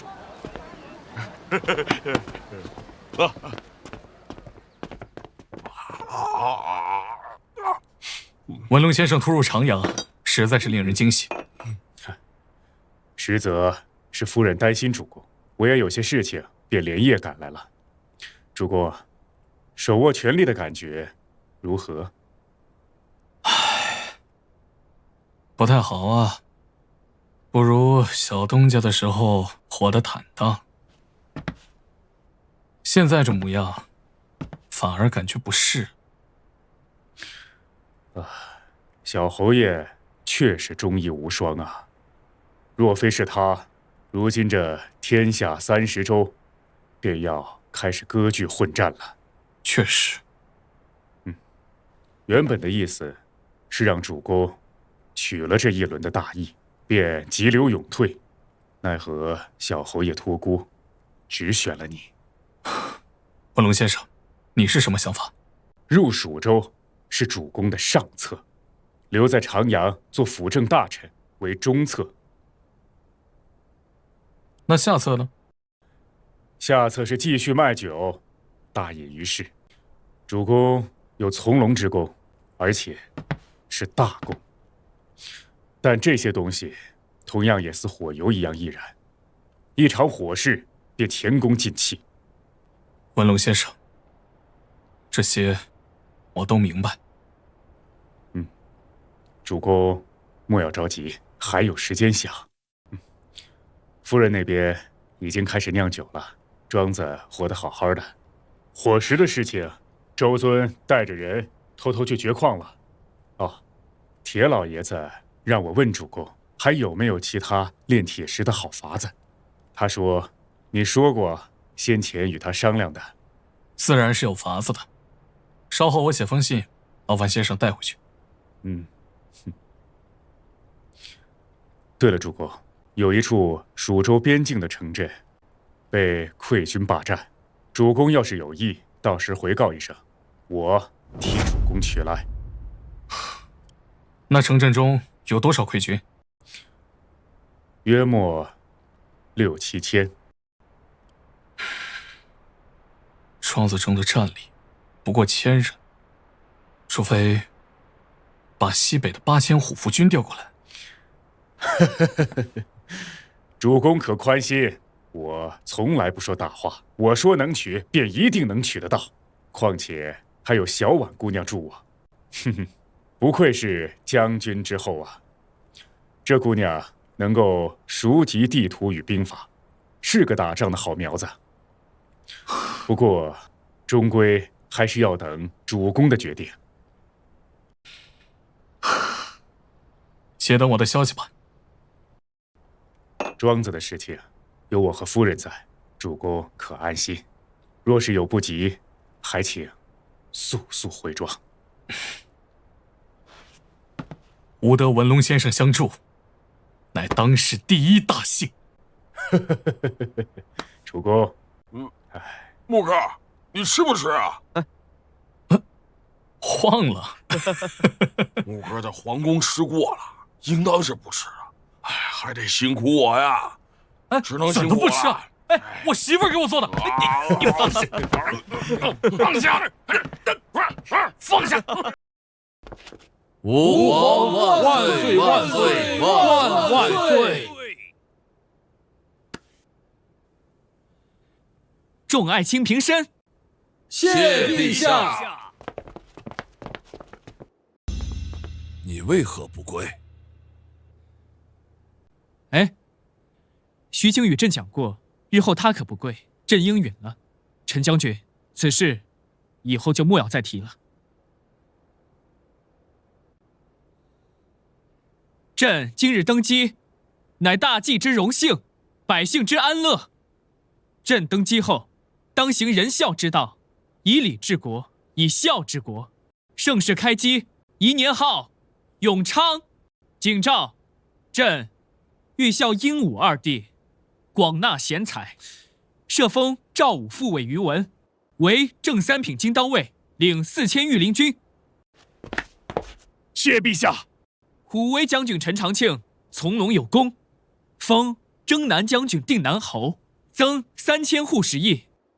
谢陛下。要知道，大计极少封侯，今日陈将军竟然封侯了。就是啊，晋国建国至今400余年，到现在封侯的人数也不过50之数啊。是啊，他怎么能封侯呢4等子爵徐穆，厚德载物，高风亮节，从龙一世首功，封1品宰辅，忠永侯，增3000户食邑。谢主隆恩。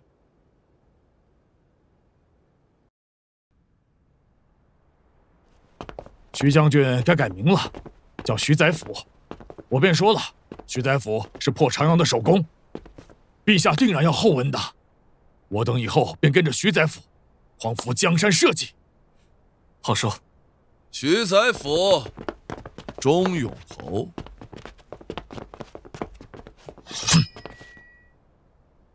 金刀卫，你这是什么意思？是怕我在这里动手杀人吗？陈将军，不如我们去那边单独聊聊。哎，我不敢，我呀怕你真杀了我。你没看我一天到晚都穿着内甲，还有外铁甲吗？何止，可能还有数千铁卫跟着呢。请吧。徐大夫，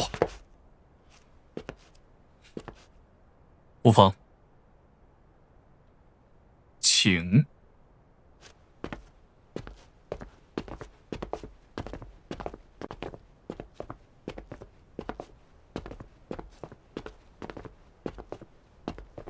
我敢猜，徐宰辅在这附近埋伏了几百死士。哦，对了，还有一只老虎。不过，我的人也不差。你想说什么？我想应该是侯爷给你留了话，不然我们无冤无仇，你为何一直盯着我？你不也盯着我吗？你我都知道，这新帝并非大才。如果是时间充裕，估摸着小侯爷不会选他吧？陈将军，慎言。无碍。这新朝能依靠的只有你我罢了。徐宰辅，我们握手言和。你也知道，我在朝阳有着3万大军，就连那慕云州，我都有着2万大军驻守。这不是托大，而是想着你我2人都是侯爷留下来的，没必要这么针锋相对。你可知道，为什么侯爷托孤选的不是你吗？为何？我只讲一次，你仔细听好了。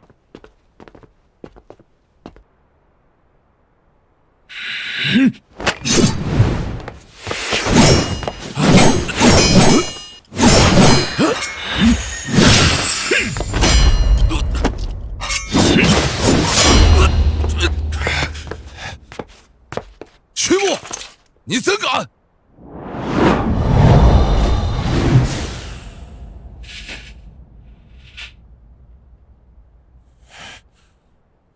把你的甲胄穿稳了，日日像狗一样躲着我，否则有一日你连怎么死的都不知道。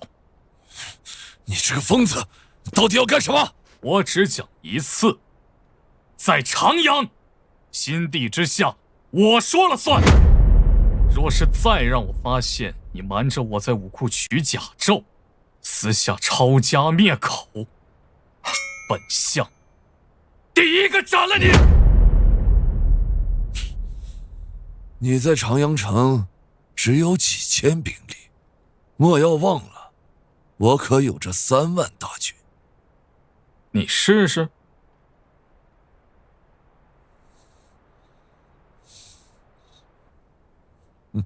好，从今以后在长阳城里，你我2人之间必死一个。我等着定南侯的手段。明日上朝，记得多加一层铁甲。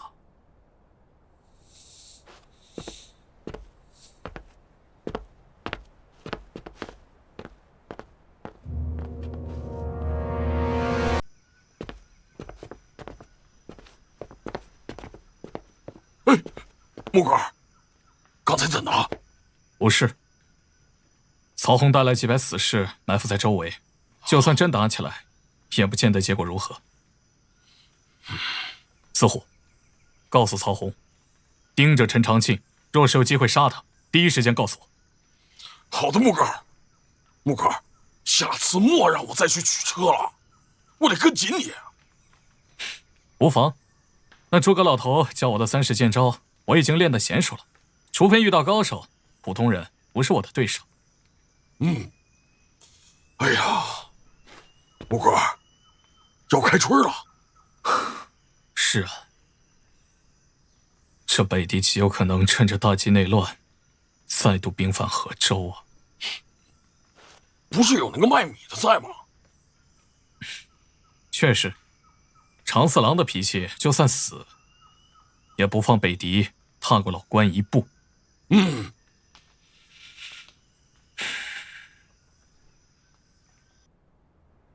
一品宰辅钟永侯，心地终归不算太傻，知道拉拢小东家了。陈长庆也封侯了，约莫是个平衡之术，有些稚嫩，他怕是留不住小东家的，又担心小东家功高盖主。但他不知道的是，陈长庆可不是个简单的人。听说今日黄昏之时，小东家立威了，抽剑朝着陈长庆就砍。很正常，他不想整个大纪王朝再走之前的老路子。他真的是在救国，这样整个长阳城都知道他是个什么样的人。那主公，我等该如何呢？我说过了，我现在不想打，尤其是和小东家打。还有，开了春，狄狗那边有动，狄狗扣关，赵青云那边会怎么样？会不会像去年一样死守城隘，用民夫填城壕？主公，你说赵青云有没有可能投敌？赵青云，赵青云这个人，我实在是猜不透。你说他是贼子吧？去年一战，他吊着卵殉死一战。你说他吊着卵吧？他为了军功，可是什么都愿意做的贼子。唉，看不透他。小东家这么聪明的人，也被他蒙过去了。做人做狗，一念之间罢了。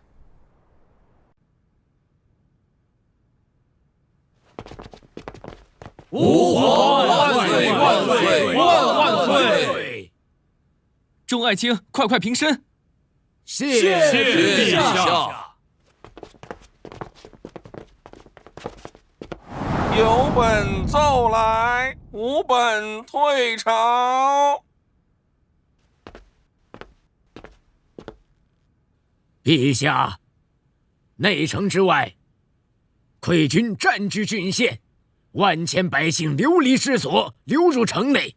臣建议，以朝廷的名义，收流民为佃农，分发2季之粮，做秋收前的果腹。陛下还能收获一番名望。陛下，臣附议。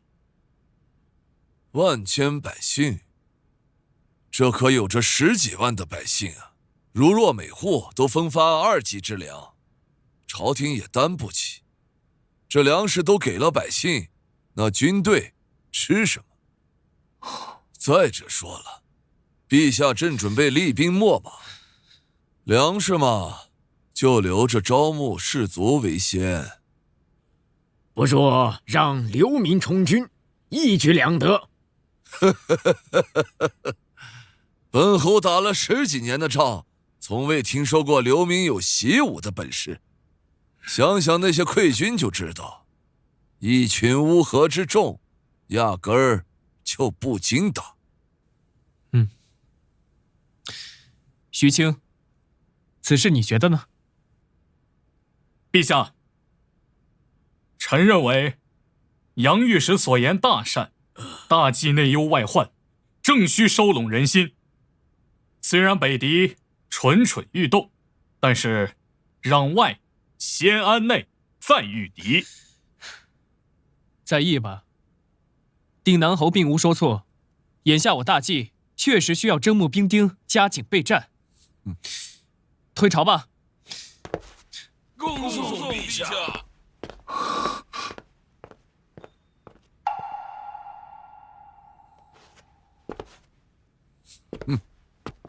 今天朝上所言之事，当代朕让来自己好的调整火气，如此。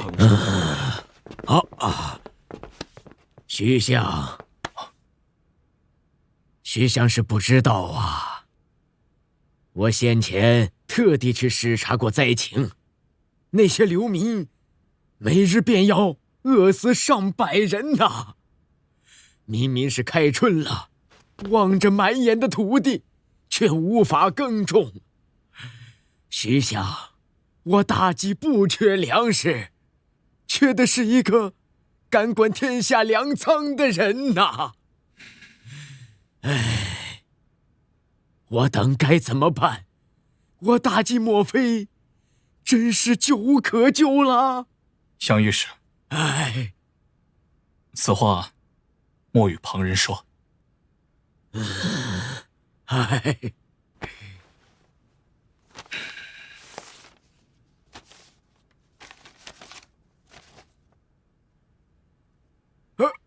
这里应当有1000两，再等等吧，本相想想办法。老臣替天下百姓谢谢徐相了。杨御史，保重。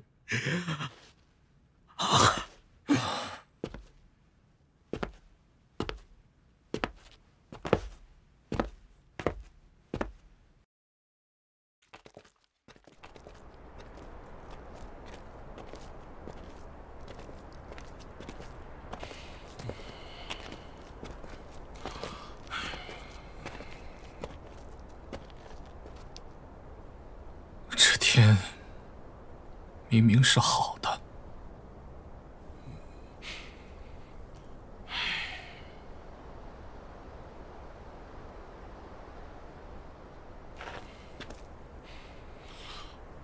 我瞧着木哥过得有些不快活了。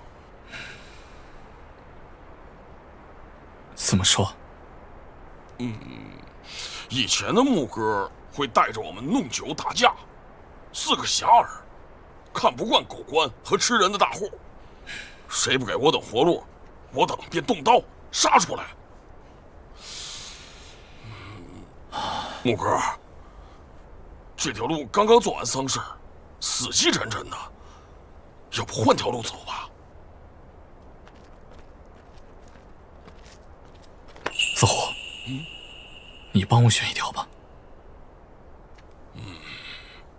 自然是无人敢走的路最舒服自在，也是木哥的性格。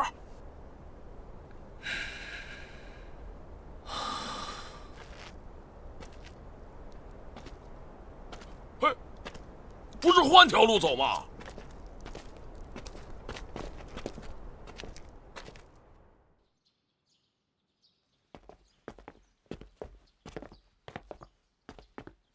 常少爷，怎么有空来长阳了？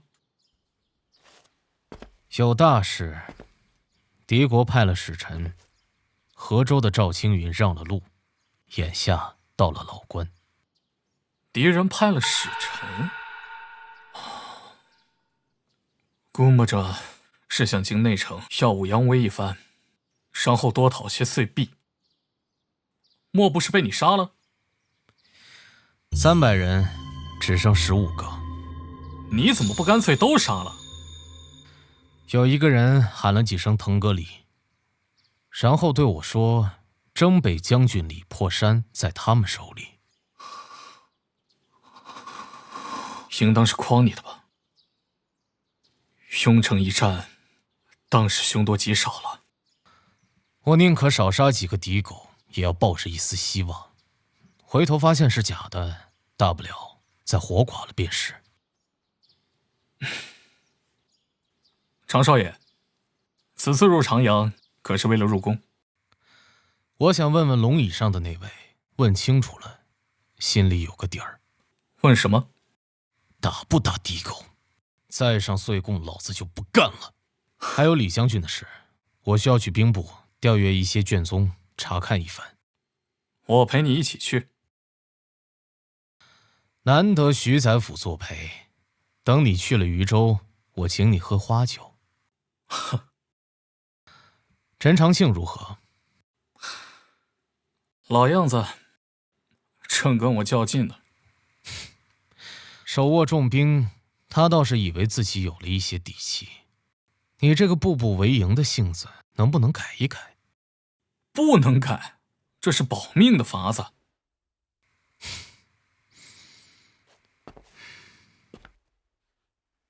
自从小陶陶离开以后，我突然发现，能与我说得上话的只有你了。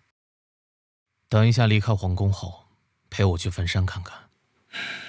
子然，侯爷也等你许久了。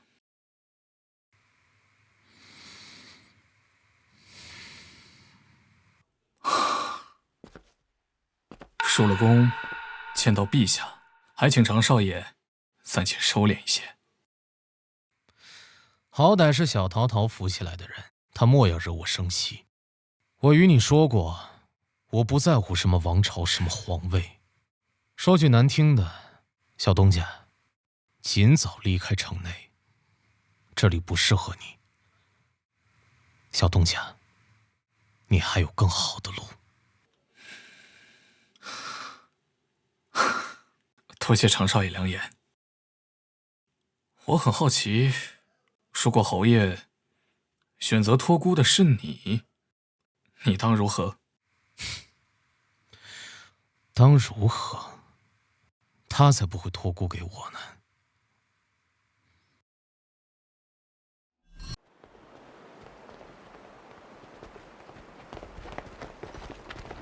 陈长庆，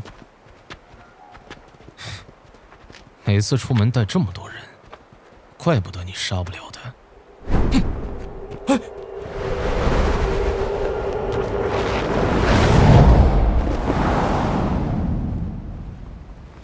你就是许穆请来的刺客？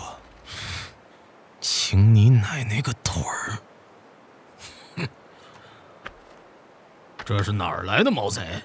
可识得我这两节虎头铁鞭？少爷，你的长枪！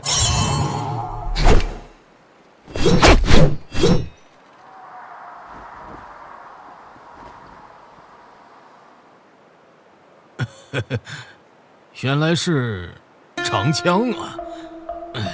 这我还打个毛？告辞。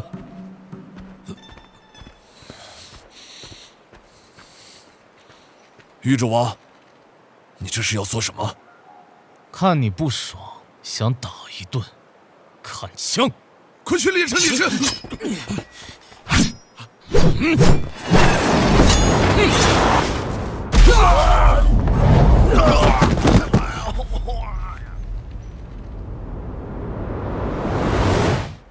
收起你的狗兵！想打仗，我在渝州等你。单挑也行，我让你一只手。你，陈将军，逗你玩的。我们走。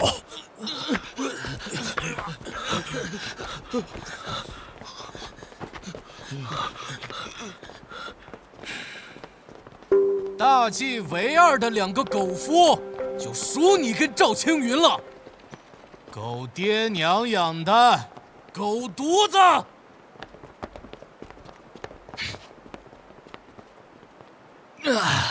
过瘾了，酒喝多了，少了些力道，不然我真能挑死这家伙。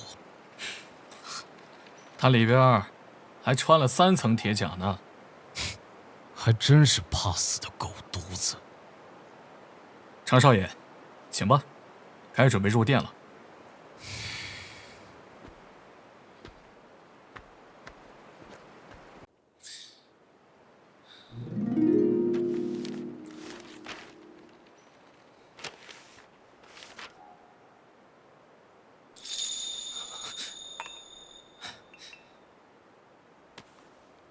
禹州王常小堂，宰辅徐牧入宫觐见。薛宰辅、禹州王，快请。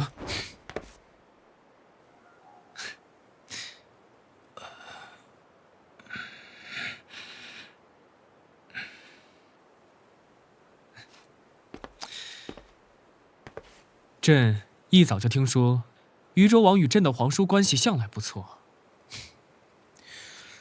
你皇叔说我是反贼，禹州王说笑了。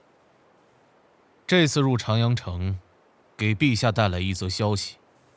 哦，不知是何消息啊？狄狗派使臣到了老关，想入长阳城一探，想问问陛下，当如何？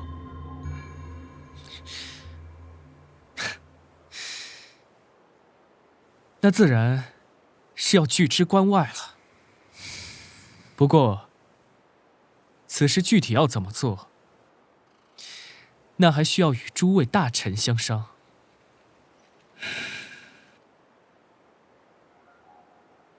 陛下的意思我记住了，如若要死战，还请陛下早做准备。禹州王放心，若北狄敢犯边，朕定要御驾亲征，驱逐蛮狄。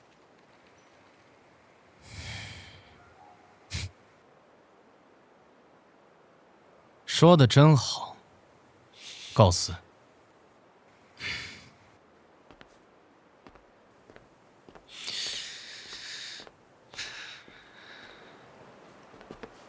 徐宰辅，这禹州王有些造次了。陛下，他的性格便是如此。我也希望陛下能够恪守圣意，不辜负万千百姓和小侯爷的期望。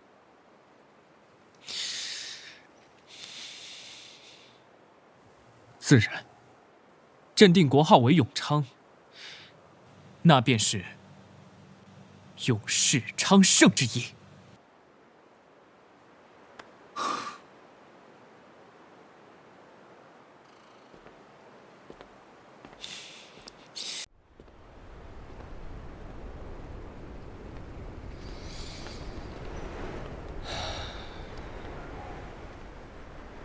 今日一见，我并没有猜错，袁安能做皇帝，是小套套第二步棋。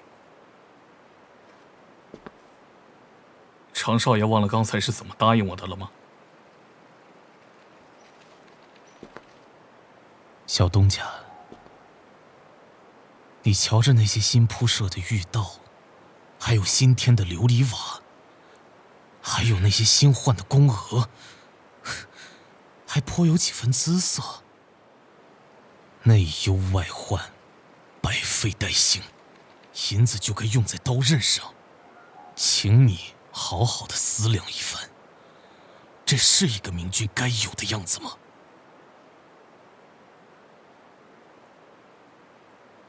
他做这个皇帝不及格，那就由我来做。我想亲手做那个栽树的人，好让后世的人有好果子吃。小东家，我与你不同，为了大义，我能亲手杀了常尉，你能吗？譬如你那个怪物弟弟，又或者你庄子的人。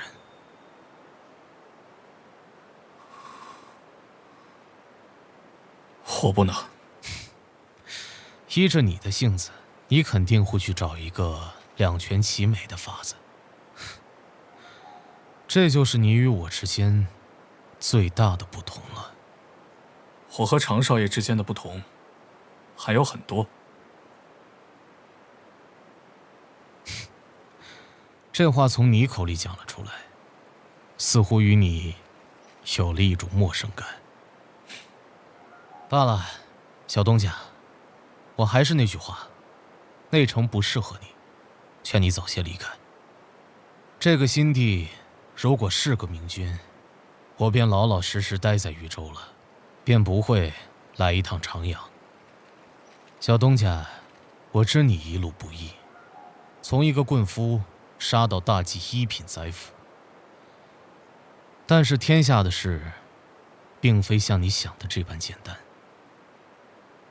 救国与反叛，除开野心的因素，同样是想重新缔造一个新的秩序。能者居之。不知为何，我总觉得小东家这个一品宰辅做不长久。说不定有一日，你与我之间还会逐鹿相争。常少爷，我酿酒讨生活的，现在还在酿。懒得和你废话了，该说的话我都撂这儿了，爱不爱听是你的事。社于安抚不起，吾弟自行决定。我知小东家不喜欢朝堂，但又怕对不住小陶陶。小东家，你自误了。小陶陶并非想救的是这个皇室，他想救的是整个天下。他与你不同，他出生于皇室，困于皇室，不得不用清君侧的法子。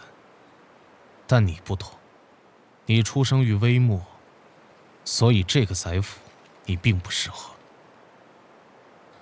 小东家，我猜你早该有了打算。你是个复杂的人，小陶陶看不透你，连我也看不透你。别猜了，你猜不透的。但是我现在倒是有一件很想做的事。什么事？诛杀陈长庆。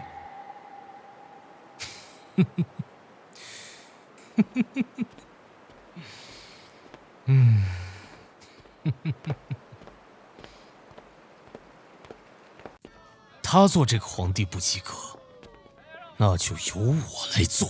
社于安抚不起，吾弟自行决定。哎，快看，这就是徐宰辅。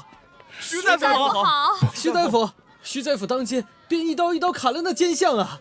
徐宰辅还买了粮食送给我们。是啊，徐宰辅大好人呐！这长阳城也只有徐宰辅会为我等这些苦民着想了呀！是啊，徐宰辅好人呐！徐宰辅大好人呐！徐宰辅大好人呐！谢谢徐宰辅，谢谢徐宰辅，谢谢徐宰辅，谢谢徐宰辅，好人呐！徐宰辅大好人。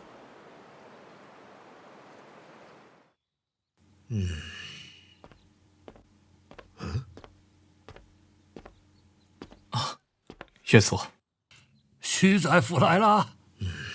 哈哈哈哈，果然是人中龙凤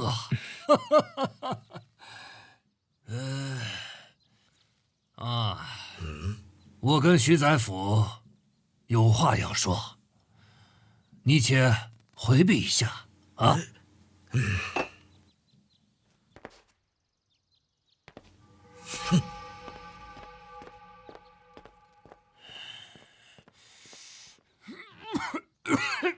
岳祖，老了，不中用了，被人下了毒，都不知道。这是为何？可知道是谁干的？孙旭啊，我在西北那边有5万余的大军，调了2万入长阳，应该还有3万。我在想，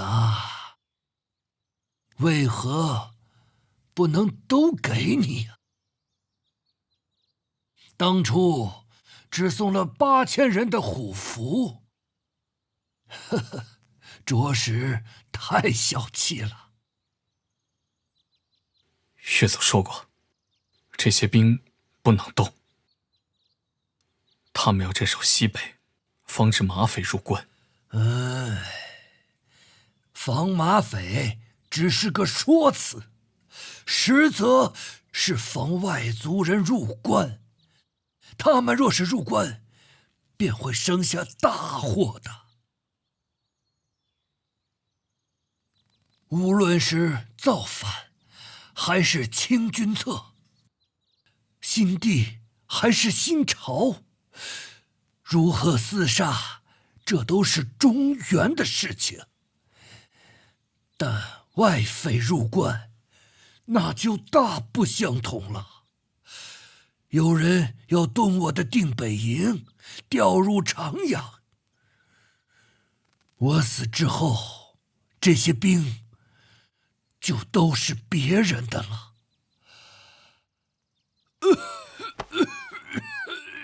我猜到是谁了。我也猜到了。我死之后，谁沿袭了我的定北侯啊？你的儿子，他袭爵后会把定北营调入长阳，亲自执掌这3万大军。前几日，我的2个老将莫名其妙的死了。我原先就发现这里有问题，没想到是这个逆子在捣鬼。这毒可能解了。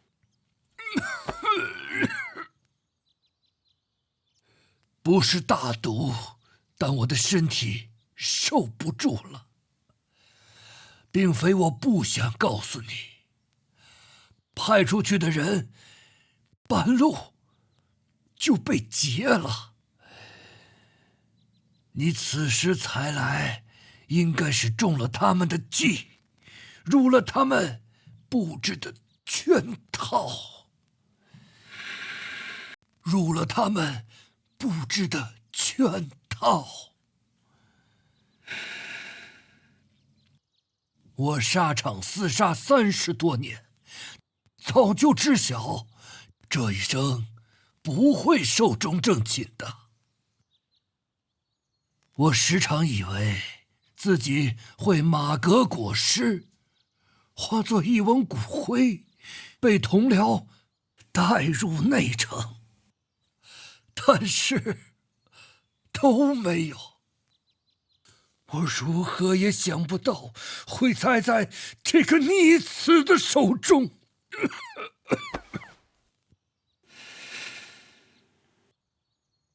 我早些时候，我就该杀了陈长庆。我有理由怀疑，这是陈长庆的手段。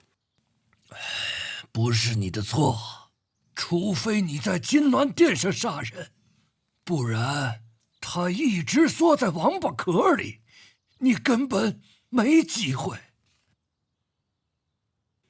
自古最难测的还是人心。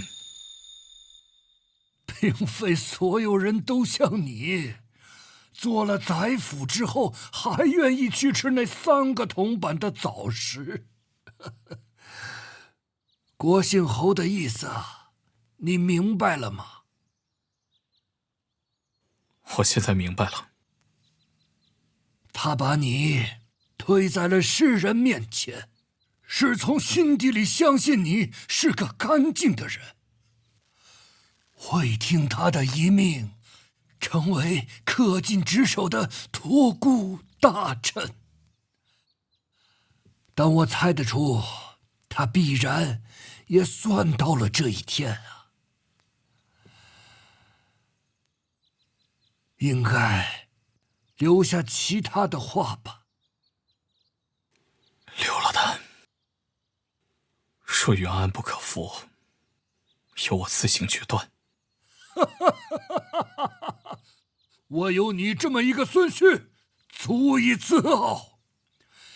一定要离开长阳，你要有自己的路。你要分得清，这一轮的清君侧，你最大的收获，并非是宰辅的职位，而是天下百姓都知道，有你这么一个斩奸相的人。你明白吗？徐牧明白。侯爷让我取了大义，以后无论我做什么，百姓都会认我。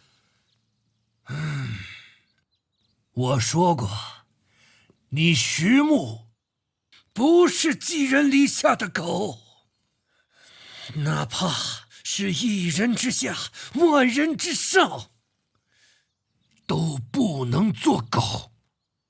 你要腾飞，要像卧谈的龙一样起势，给老子淫笑天下30州！我那逆子啊，并未偷听，看来是去喊人了。这一次，他不会放你走的，你怕吗？我这1年是一路杀过来的，我只是怕，如果我把李硕墨杀了，李小婉他会恨我。若是有机会，能杀就杀了吧。我死之后，将逆子葬在我的身边。我打仗花了半生，管教逆子花了半生，约莫还是法子不对呀，养了一头白眼狼啊！哎，说到底呀，还是我做父亲的责任。至于小婉，你跟他讲，这辈子都不要再入长阳，除非你做了皇帝。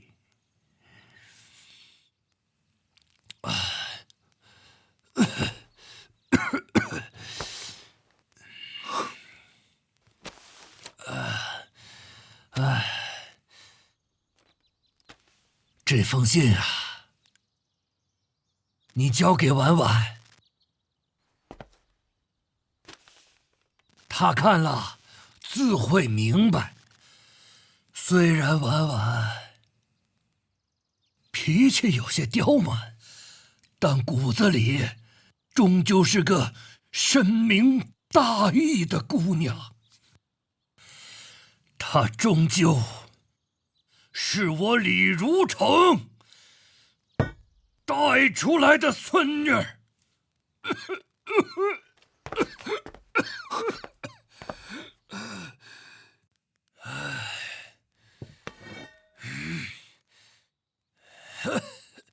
征战沙场30载，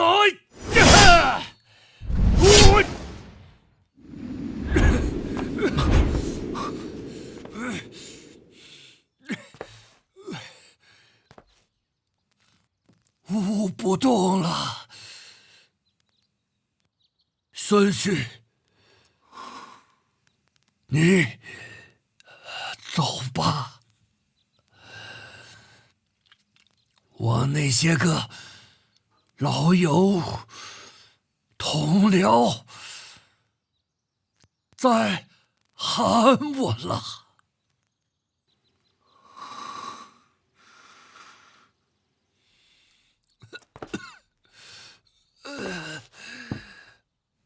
走吧，我该去见他们。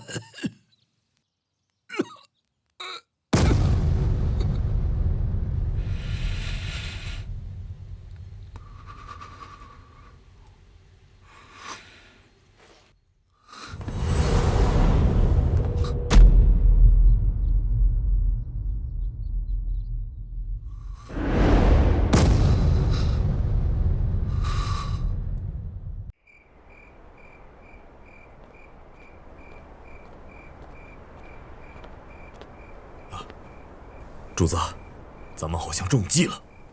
谁的人？陈长庆。终于是撕破脸皮了。主子，这等时刻了，你还有心思笑？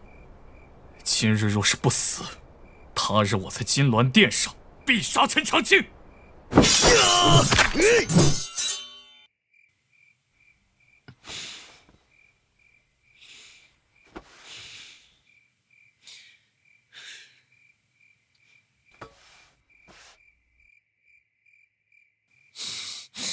朕就不明白了，当初斩奸相的时候，皇叔为何不让朕动手，却让那个酿酒的小东家去做？难道是觉得朕手无缚鸡之力？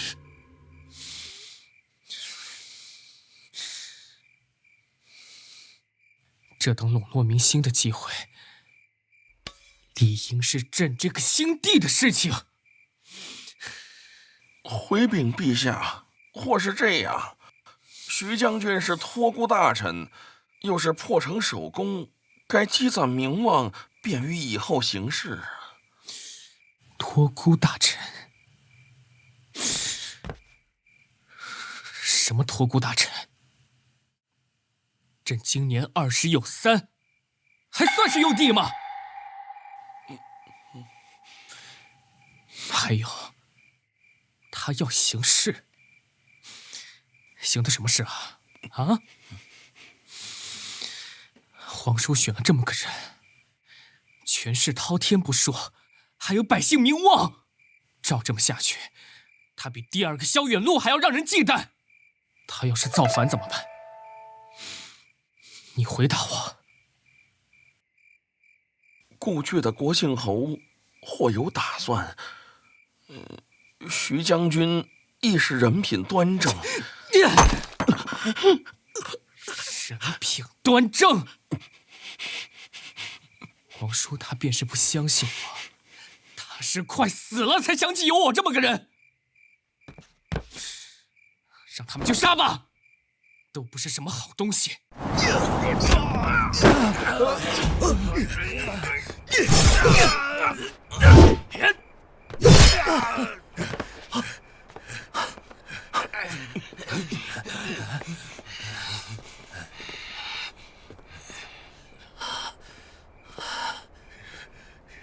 有人要杀徐宰府！什么？我看今天谁敢动徐宰府，杀！就是，走！杀！跟他们拼了！保护徐宰府！杀！保护徐宰府！杀！保护徐宰府！保护徐宰府！把他杀！快护住徐宰府人！后退！你们什么人？退回去干什么？什么人？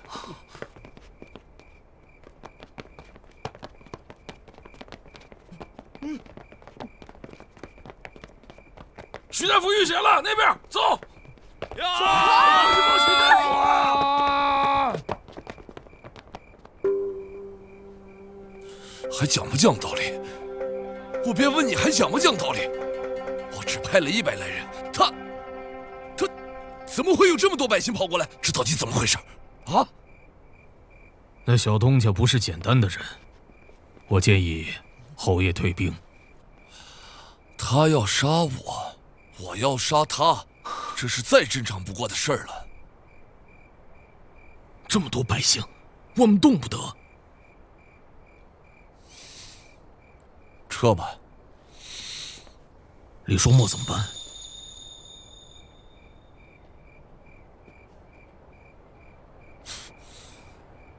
到这个时候事情败露了，你还指望他能拿下定北营，回长阳？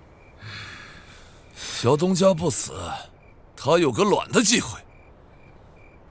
那侯爷还让不让他跟着？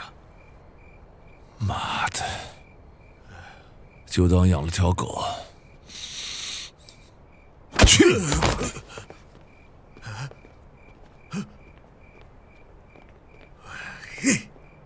等等我，等等我！撤！走了。撤！好了，我走了。好险啊！徐大夫没事吧？徐大夫，徐将军是小侯爷留的人，再有人欺负你，别告诉我等，老子们谁都不服，只服徐将军斩街巷的那一日。我等都看见了，何等的英雄壮哉！徐墨，拜谢各位。走，徐大夫，我们护你出去。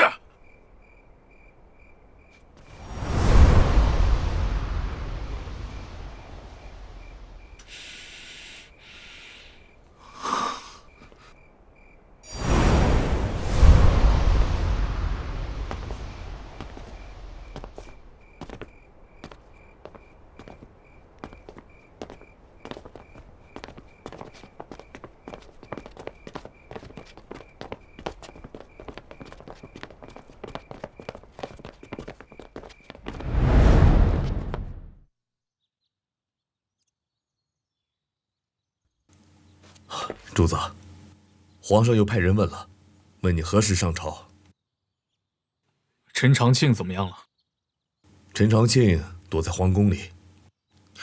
原先的3000铁卫，又多加了4000军营。主子，是我等无能，一直未能杀了他。怪不得你，总不能让你们200人去硬碰3000的铁卫吧？那不是送死吗？主子放心，请的刺杀陈长庆的人，今夜便该来了。还有其他什么消息吗？新帝似乎改了许多。昨夜杨御史进宫求见，新帝却置之不理。杨御史跪了一夜，整个人都昏掉了。新帝是个善于表现的人呐。不敢瞒着主子，侯爷选他的时候，也曾经考虑了很久。但是那会儿侯爷已经时日无多了，所以侯爷才让主子去辅政。恐怕侯爷扶不动了，说不得哪日就要去侯爷坟头向他告罪了。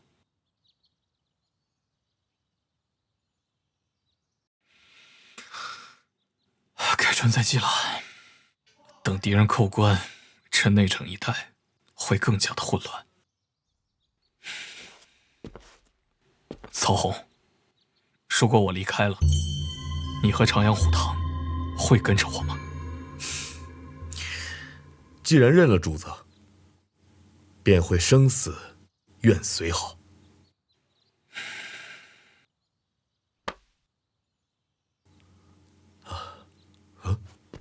主子，人来了。曹洪，有无错？主子，应该是他，天下第一刺客白楚。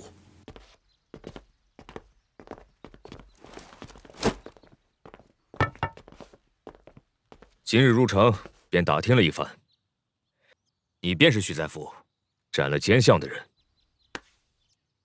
正是。好汉莫非不愿接？徐宰府斩了奸相，又做主替百姓们减了赋税。这天下的百姓都说，谁对他们好，他们便愿意为谁拼命。我今日来，便是接了。至于徐宰府的银子，我拿着烫手，等着消息吧。这便去了。杀完了，还要送豆腐。若是我今日一去不回，便劳烦徐宰府，你替我将这豆腐送去牛尾巷的黄家。黄小姐爱吃。答应的事情，若是不做，总是心里有些亏欠。好汉，我的府上尚有一柄宝刀。不必了，心有恨意，连根筷子都是利器。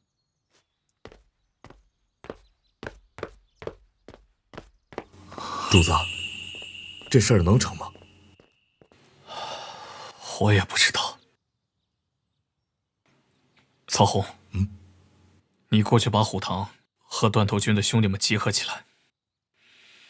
若事有不齐，我们需做最坏的打算。是。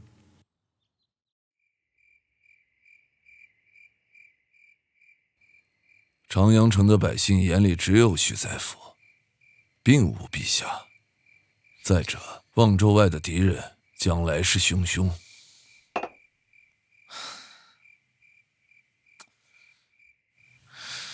小黄叔留给朕的烂摊子太大了，朕根本就是有心无力啊！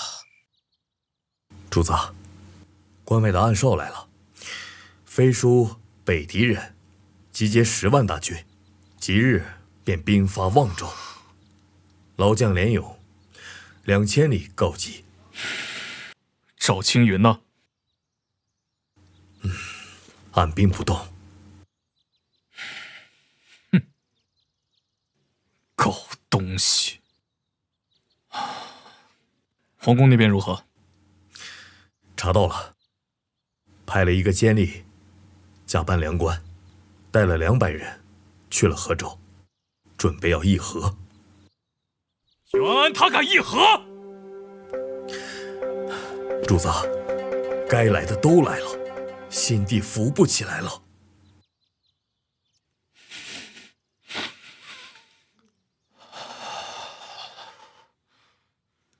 只是觉得有些对不起侯爷。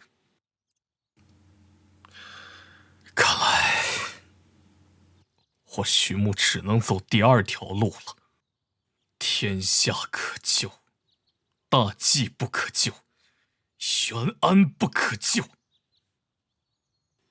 白先生呢？得手了吗？主子，得手了。只是今日陈长庆带了3层面甲，竹快无法捅碎面甲，倒是捅碎了陈长庆的一只眼睛。庆幸的是，竹快是淬毒的。后来陈长庆痛得昏死过去了。那白先生呢？被3000铁卫剁成肉酱了。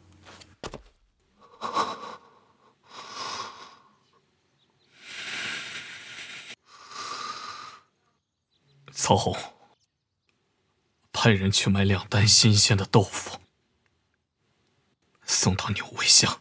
是。接下来主子打算怎么办？设下的伏兵不要乱动。我入一趟皇宫，你们所有人都不要跟着。那主子的安全？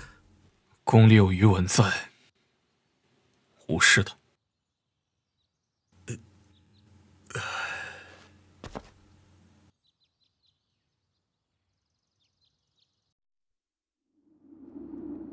定是那许墨，他要杀我，我死了之后，他就可以独揽朝政，而陛下您，则会变成傀儡之君啊！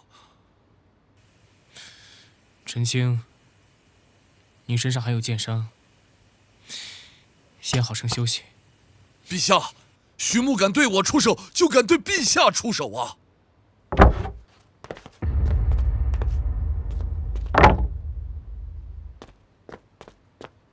陛下，徐牧将入殿。陛下，我去军中。有朕在，你怕什么？陛下，他敢跟着国信侯造反，就敢在金銮殿前杀我呀！他敢？你不是还有3000铁卫在城中吗？陛下还不知，这3000御林军还有2000护城兵都是他的人。那既然如此，你从后门走吧。陈长庆，你且记得，我为了你，不惜跟我自己的托孤大臣闹翻了脸。陛下的恩情，臣知道。带他下去。大人，请。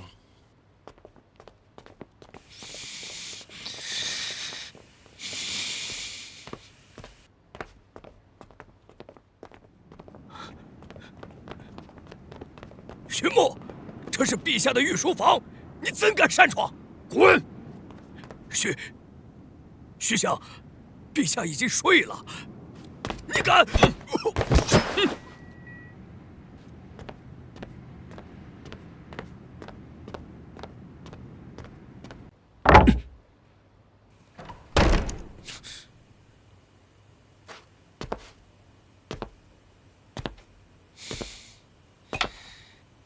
徐青，今日怎么会突然进皇宫啊？有些事要问陛下。徐青啊，朕今日有些困了。陛下往北狄派的使者走到哪儿了？才不到1个月，玄安你就要藏不住了吗？徐青啊，你误会了。那个是朕派出去的都梁官，朕并非是要议和呀。此去河州2000里，派的哪门子的都梁官？你觉得渝州王是个傻子吗？会放你的都梁官过老关？或者你觉得长四郎这个渝州王不敢再反了？爱卿，朕这也是为了保全大计社稷。若北狄南下，我们挡不住又该如何？挡不住也要挡！当年你的皇叔为了北狄不破边关，差点死在那里。就连我这个小宰辅，当年为了挡住北狄人，也有百计复边关的壮举。如果北狄人破了河州，就算是渝州王，在大义面前，他也会死守老关而不退。那些个老将，那些老卒，还有那些流离失所的难民，他们抬着头，眼睁睁地看着京都长阳。如果让他们知道你派人去议和，怕不是要休做个妓人？你以为是朕不想吗？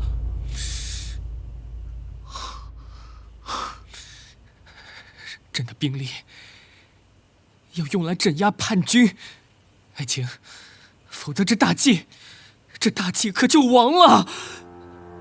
你真的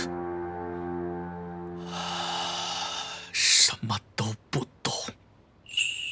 侯爷没有指望过你一定要做个明君，但你偏偏要做个昏君。徐牧，你要造反？这烂了的大计，反了又如何？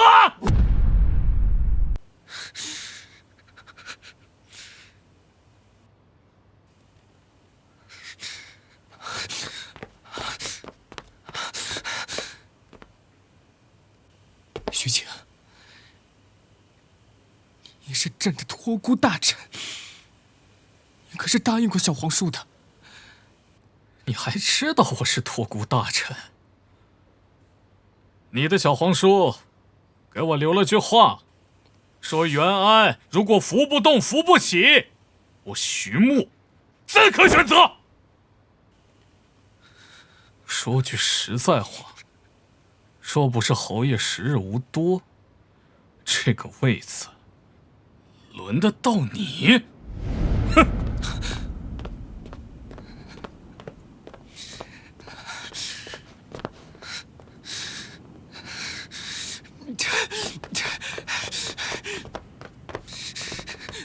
徐穆，你敢羞辱于朕！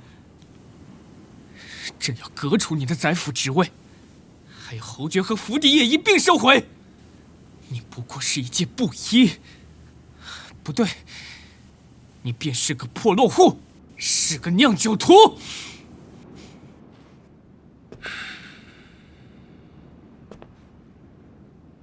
陛下要革我的职？来人，急传圣旨，今日起，徐穆便不再是大祭宰辅，革除侯爵。陛下，徐宰辅功名赫赫，还是一品之职，不仅是侯爷的遗愿，更是万千百姓的夙愿，还请陛下收回成命啊！请陛下三思，不许劝，都默劝。一品，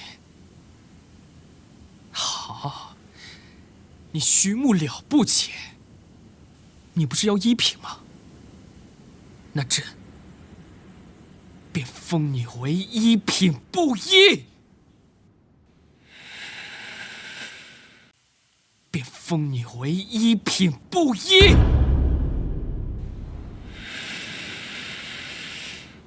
陛下，古往今来，哪有封一品布衣的道理啊？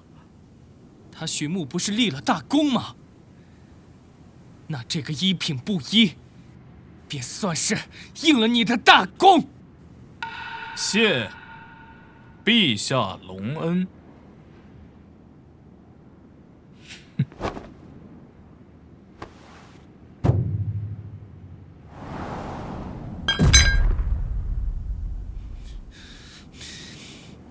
来人！徐穆擅闯皇宫，速速拿下！真是疯了！来人，拦住他！宇文，去给朕拦住他！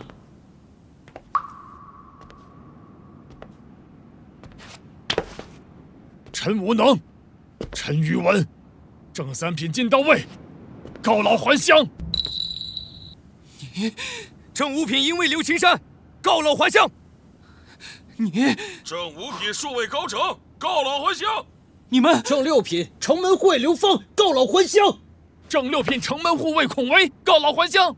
九品殿前侍卫胡玉清，告老还乡。张豪告老还乡，告老还乡。齐向学告老还乡。臧宁远告老还乡。张武告老还乡，告老还乡。告老还乡。王之贤告老还乡。李旭东告老还乡。殿前侍卫刘世化告老还乡。龙小芳告老还乡。叶俊告老还乡。单阳告老还乡。告老还乡。陈望德刘告老还乡。告老还乡。陈安告老还乡。赵广汉王天木告老还乡。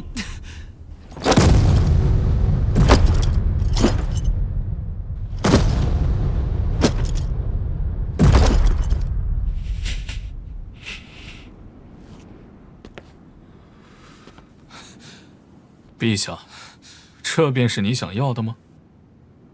徐穆，你怎敢？你心无家国，怎坐得稳万里江山？闭嘴！朕是皇帝，大祭的皇帝，朕所做的一切，都是为了大计的天下。真是求无可求。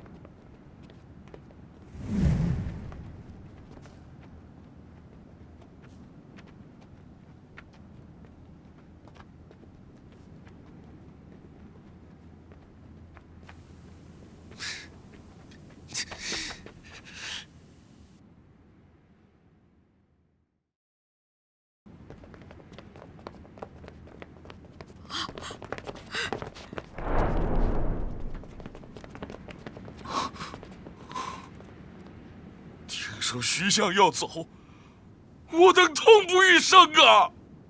若无徐相，这大计的天下，岂非又要变成以前的模样？徐相，不若做我等的皇帝。徐相，我们这些穷苦百姓，只有跟着徐相你，才能看到希望啊！你们起来吧，都起来吧！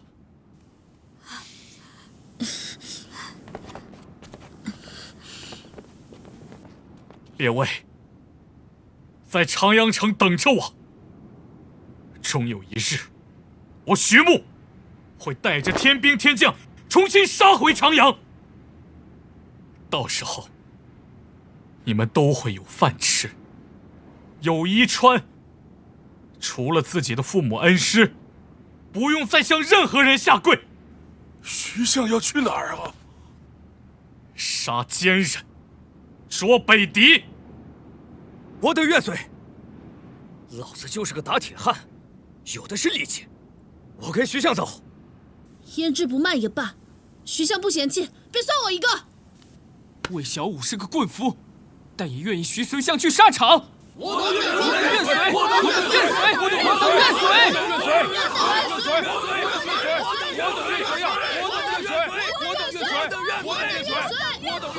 宇文，愿意跟我们走的，记下姓名籍贯，交由你来统领。徐将军，该有个营名。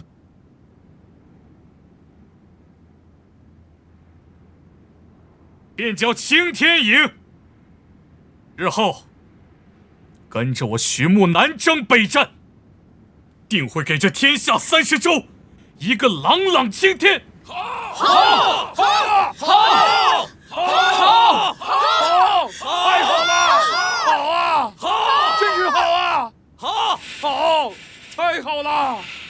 太好了！那个一品布衣，现在可还在长阳城？回陛下，尚在。长阳城许多百姓都跟着他。多少人？陛下，已经过万了。真要造反？定南侯呢？让定南侯去剿了他。定南侯尚在泾阳。其他定边将呢？可有要来秦王的？并无。都是些废物，都是些废物！莫非你也觉得朕是个昏君？奴才不敢。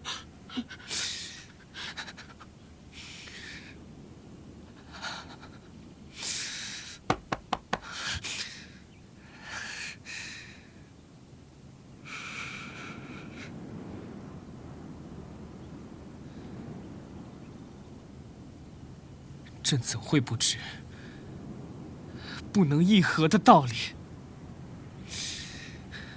可是如今，整个大计都需要休养生息，我只能议和才能换来发展的机会。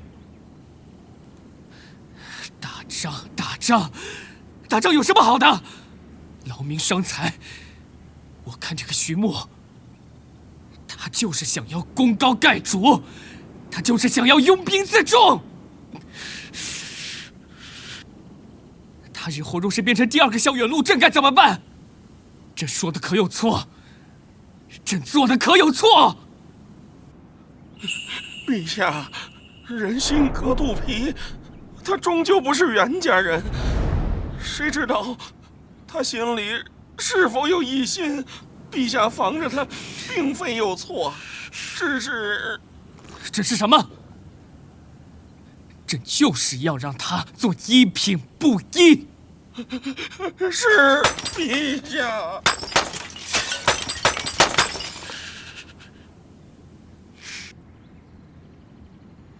侯爷，生前你不能多疑，现在总可以好了。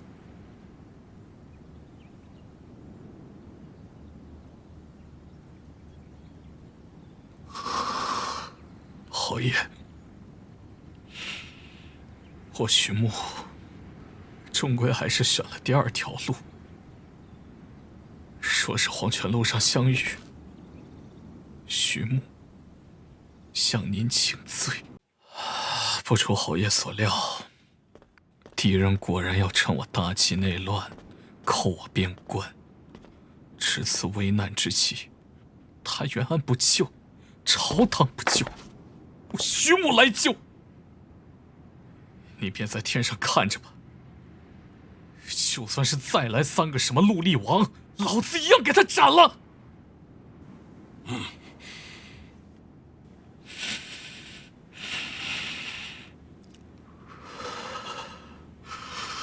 魏小武在。告诉侯爷，你今年多大了？小爷魏小武今年16，跟着徐大哥出征去边关，杀尽敌狗，死则死。18年后，我又是一条好汉。好，陆建才在。告诉侯爷，你的刀是否锈了？老夫陆建才有时有死，尚能一刀匹马，愿跟随徐家军战沙场一场。朱道云，将军说有一天能让天下的百姓都吃上饱饭，老子饿惯了没事，但见不得妻儿邻人受饿。他们不去，我去。马顺军，侯爷，我马顺军虽然是出宫的太监，即便只有半截，但我也是个调卵的汉子，拿得起刀，杀得了人。好。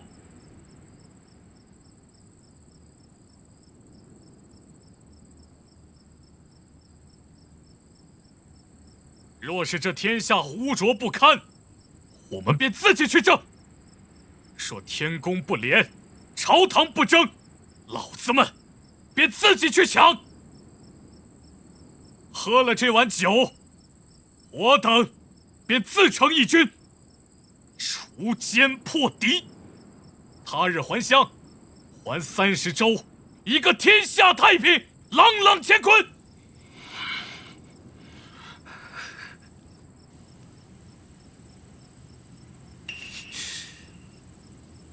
同饮，同饮，同饮。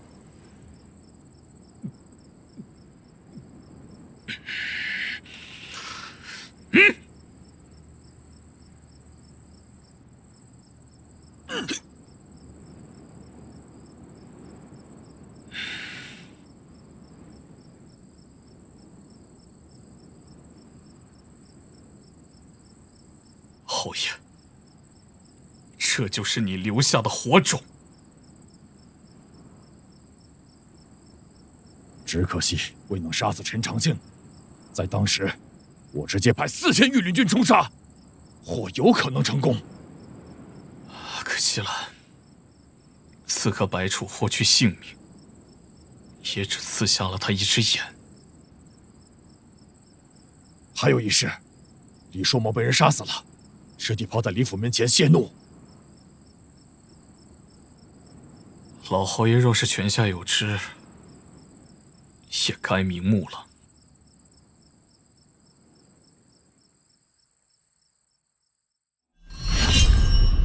侯爷，我又要去边关了。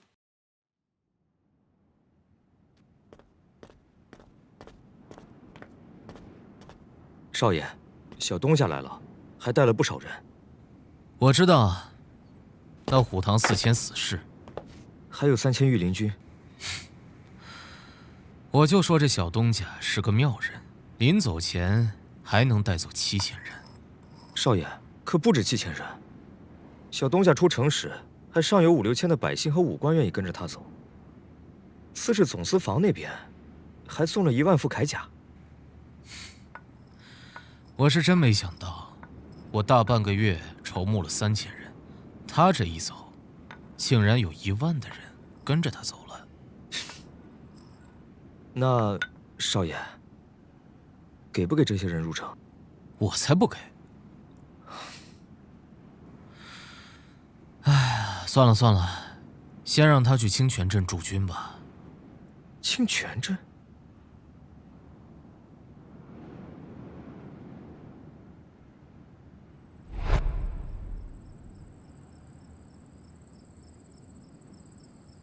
小东家，我听说你把宰府令牌当着那傻子皇帝的面给扔了。是。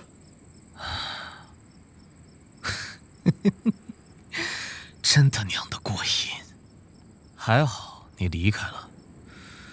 说起来也怪我，这城中有8口井，我应该早些时候便喊你到这里来，用这里的泉水酿酒，去鸡毛汤江城抢食，惹出一大堆的烂摊子。你我那个时候还不认识吧？疑似如此。即便不识，小东家不知道早些过来拜码头吗？不和你扯了，你现在就告诉我你有何打算，可别告诉我你要继续回你的徐家镇酿酒，我可要现在就吊着你打了。我不回了。要不然你我联手拿下长阳城，我分你3座城。你这模样跟反派头子没什么区别。老子才不给你做嫁衣呢。小东家，你有些不一样了。以前你说话不大吊着卵的，生怕露出什么消息。让我来猜猜，小东家这是立志了？立了。立的什么？立了你不会立的。我还不爱听呢。常少爷，别试探了，你还是与我说说边关的形势吧。有些不大好，边关那边只有老将连勇带着2万老卒在望州城守城。赵青云呢？大计都烂透了，你还真以为他是镇北将军李破山啊？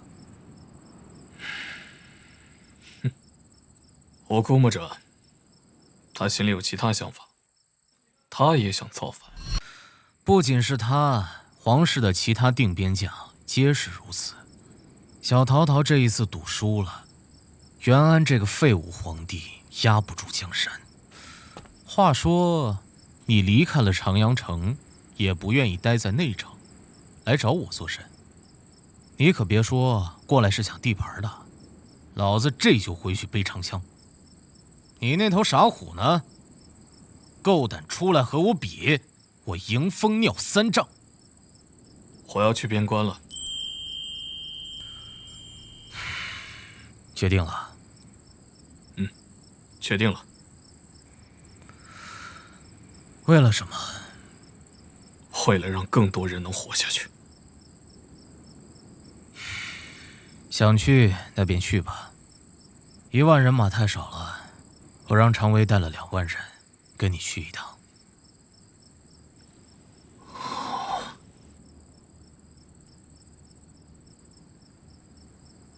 莫要这样看老子，老子是反贼又如何？老子反的是这个王朝皇室，而不是这个江山。粮草的事情你莫要操心。前些日子卖粮的马家不讲道理，涨了这一行的粮食，我给他抄了，挨个给百姓送了一些，自己留得多，满满的几大仓。你这是同行相欺啊！我是先造反，顺便卖粮，和你和赵青云这些才是同行。对了，还有李将军的事，我翻阅了很多卷宗，发现每一份时间都不对，这些狗官造假。这一次你去边关，得空打听一下。你是说李破山？你没听错，是李将军。他若没死，应该藏在塞北草原。若是你带他回来，我把这个渝州王让给他。你当真舍得？那有什么舍不得？我大不了再去燕州抢个地盘，自个儿做个燕州王。那个燕州王，家穷人丑无耻三，最好欺负了。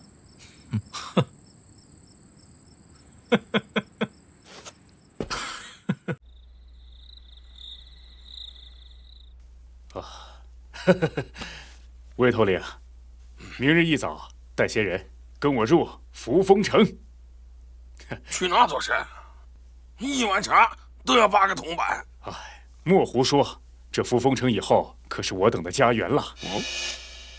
主公要去边关，等他回来之时，这座扶风城便算我等献上的厚礼。你要攻城？山人自有妙计。不对呀，爵士。小东家要出边关，按理应该带着我等啊。唉，他有人。现在咱们的小东家可要变成大将军了，不像上一次摆旗入边关了。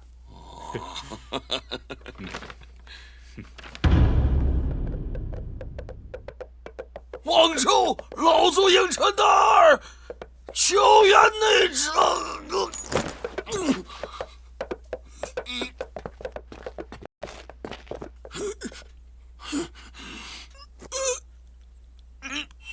救我仇！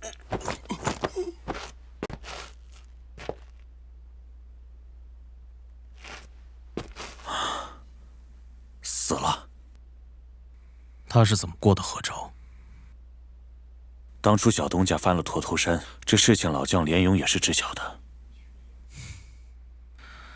朝堂上的那个傻皇帝还真以为要议和，这狗官应当快到了河州。那主子当初为何让长阳的狗官过了老关？他日攻打长阳，总该留个名头。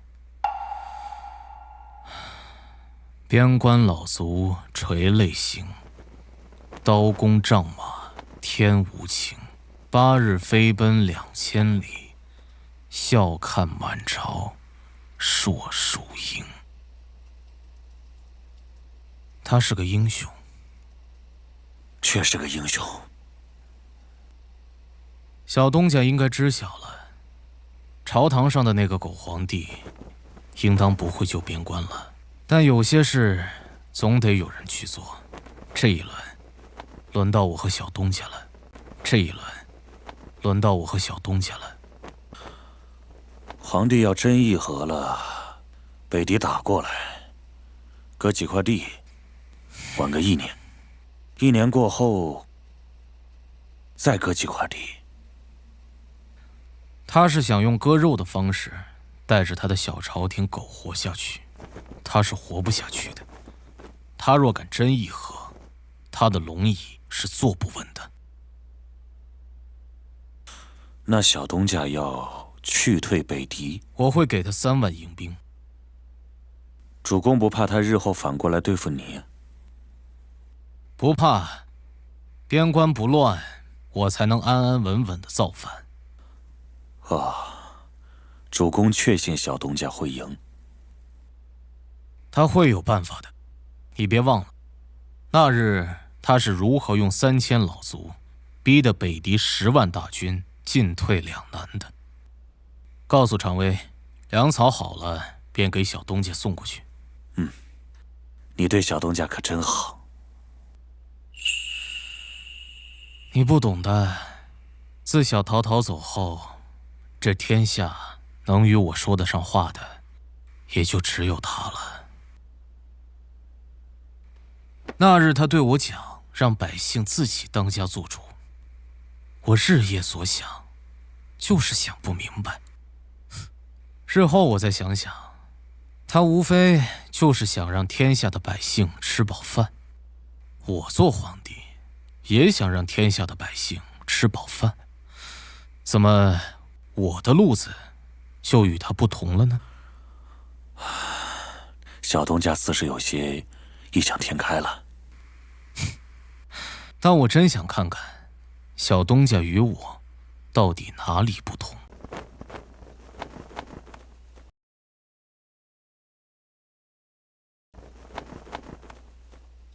小东家，我家少爷说了，这次去边关，我等全听小东家的。常威，怕不怕？小东家，爷先前就常家镇最调卵的护卫，您且看着，此次入边关，爷小长枪的名号，定然要杀出个名头。木哥，那我呢？似乎你大计第一虎士的名头，定将响彻整个草原。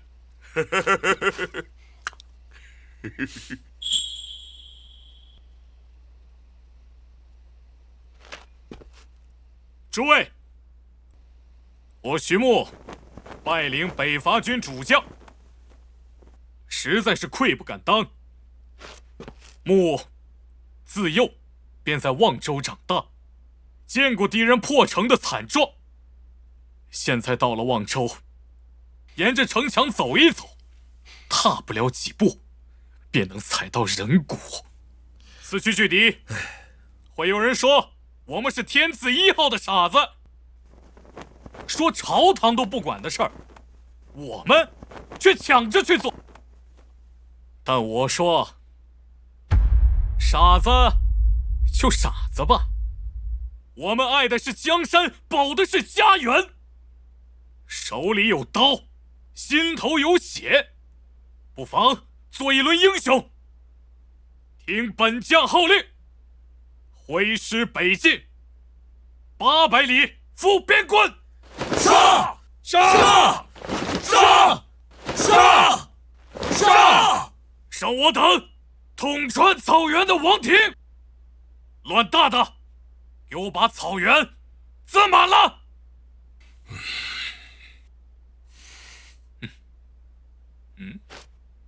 禹州王他说了，一个敌人同环，赏银10两；诸侯的狗头赏1000两。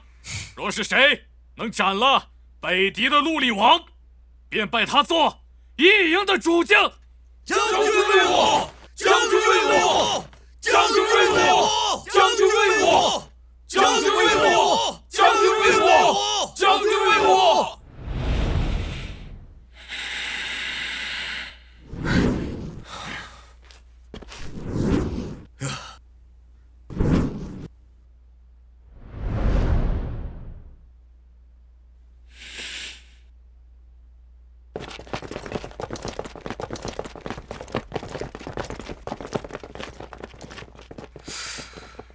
我有说过赏他们吗？或许是主公记不清了。罢了，赏就赏吧，没有了，大不了再抢就是了。燕州王家穷人丑5尺3，最近卖马得了不少银子，老子早就想动手了。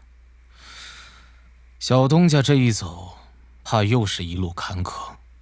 赵青云这个狗夫，窝在河州，抱着4万人马也不去救望州，真想带兵踏碎他的脑袋。王州告急，请求赵将军支援。王州告急，请求赵将军支援。王州告急，请求赵将军支援。将军还是不开城门吗？不开。下去。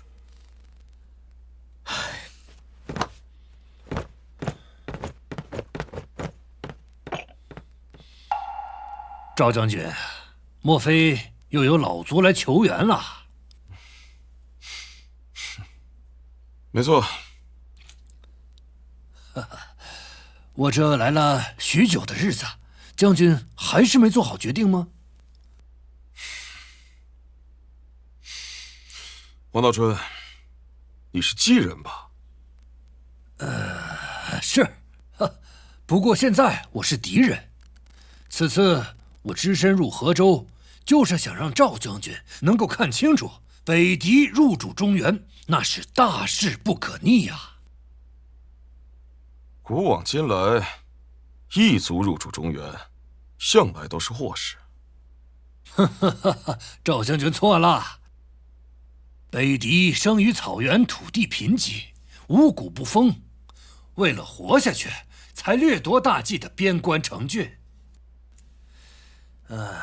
我这么说吧，只要北狄入主中原，有了肥沃的土地，那么千千万万的百姓绝对不会像过去那样了。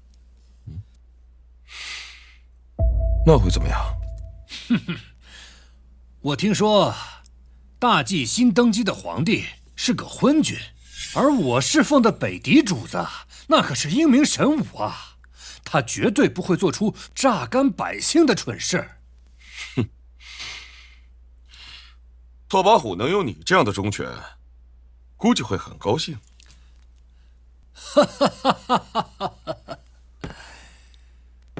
赵将军，此次可是千载难逢的好时机呀！城内战乱，三州想要自立，边关的将领也全在观望。我主子说了，只要赵将军愿意，那么他便可封你为右路厉王，等同于大冀的王爵。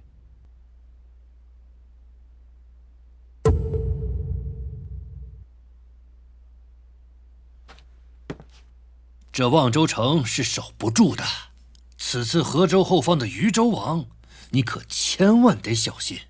我估计他会对你动刀子。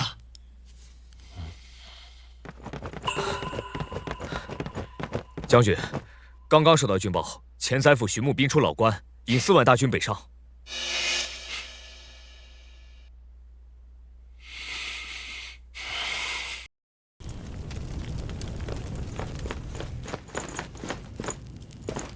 将军，河州现在有消息吗？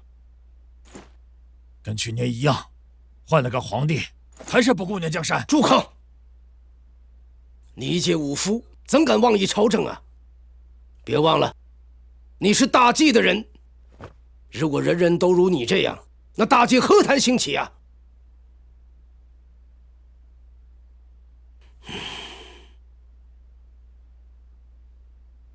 行了，过来坐。抬过来。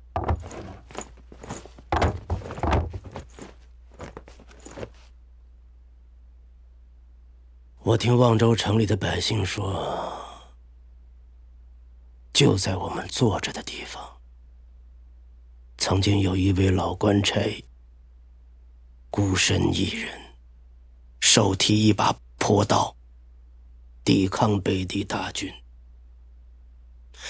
还有童子营3000人，他们的血就洒在城头上，整整3000人呢，死战不退。最后葬身于城头，其实他们只想对我们说一句话。将军，什么话？他们想说，这些敌寇想破望州城，就踏着我们的尸体走过去。我们这些老夫们便教你们这些娃娃最后一回，这仗到底应该怎么打？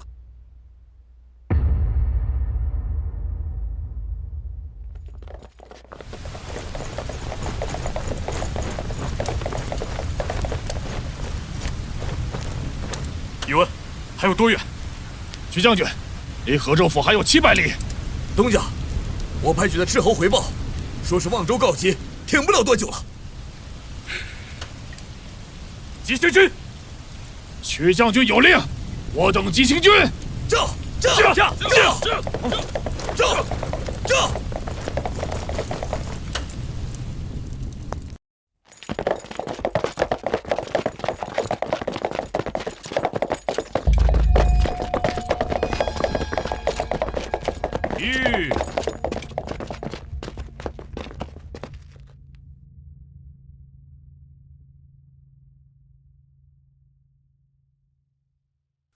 徐兄，听闻徐兄这次来河州，喜得我饭都不吃了，便立马赶过来迎接徐兄。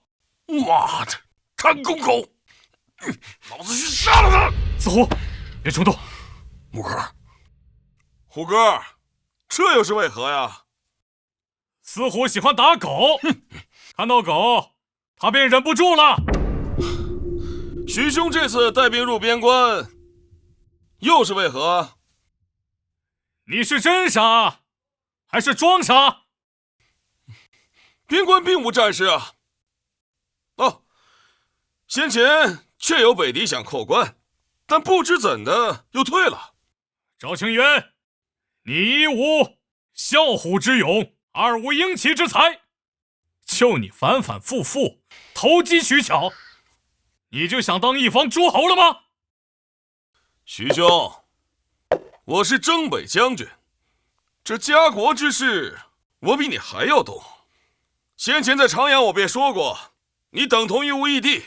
你闭上口嘴！妈！我只说一次，你可以当你的缩头乌龟，但是让开河州城，让我过去。你可以当你的缩头乌龟，但是让开河州城，让我过去。徐兄，我说了，边关无战事，敌人早退了，要不然我早上报长阳了。另外，我听说你已辞了宰辅之身，现在你以布衣之身聚起数万大军，此乃叛乱之举。徐兄，悬崖勒马！不攻手，准备！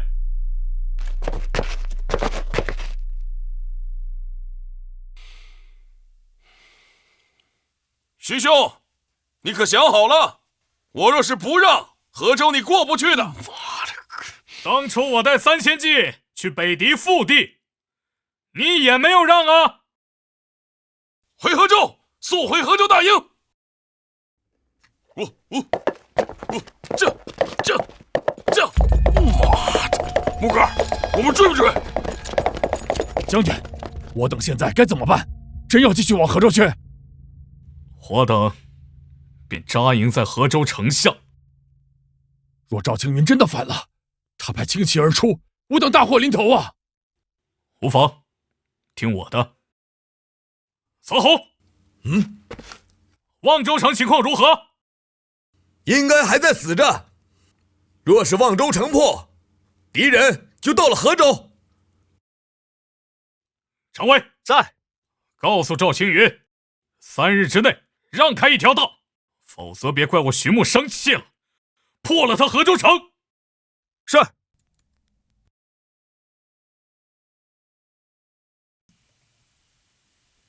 朕难道真的是个昏君吗？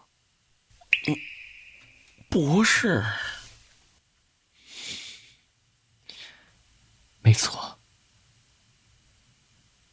朕并无过错，都是小皇叔弄错了。他不该把那个酿酒徒捧得这么高。朕和那个布衣站在一起，百姓都只会看着他，而非是朕这个皇帝。朕乃皇室遗亲，什么托孤大臣？朕今年20有3，难道还要让人牵着鼻子走不成？后世的着书，若说朕是一个傀儡之君，那朕岂不是要被冤死？啊！陛下息怒。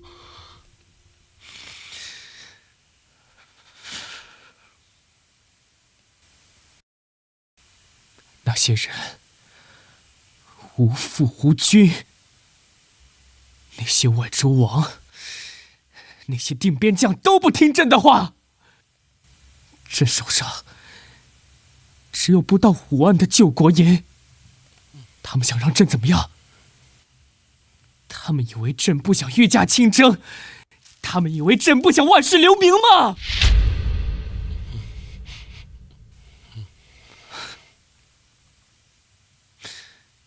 你去把陈长庆给我叫过来，就说朕答应了，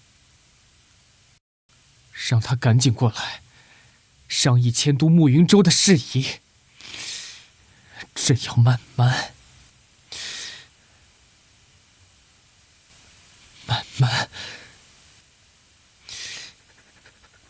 图谋霸业。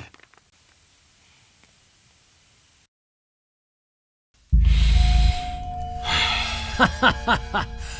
哎呀，恭喜赵将军凯旋回营啊！哎呀，你说那小东家傻不傻啊？这个时候入关？哎呀，黄道春，你可别忘了，你这位北狄的忠犬可还在我大计的军营里啊！哈哈，哎呀，这大计的小东家，这个时候入边关，赵将军，你的处境可不妙啊！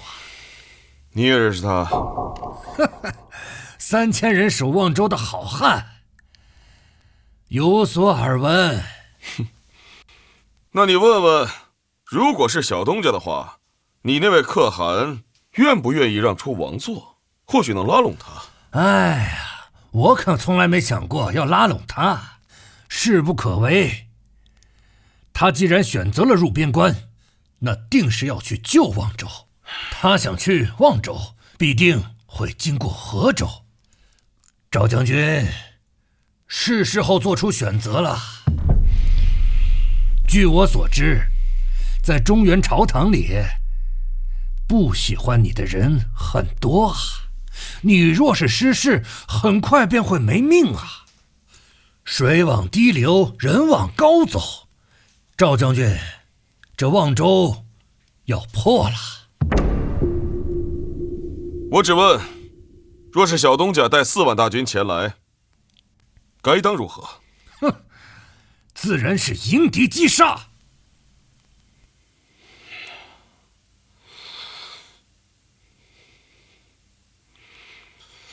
等北狄大军入了中原，便如先前说好的，我河州笑风营要3州之地，北狄王爵。哦，可以啊！哎，你可以同可汗一同入内城。我留着守河州，帮着镇压反民。哎，赵将军，你打的一副好算盘。不过我们家可汗说了，你值这个价钱。自然，这河州不让关，尔等便入不得中原。哦，赵将军不怕背负万世骂名？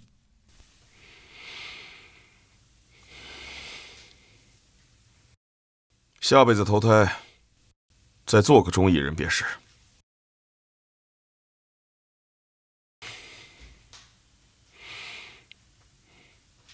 他们在作甚？他们在作甚？就这么在我河州城外扎营？他这是在诱敌。你看，这附近的路地势平坦，非常适合骑兵冲锋。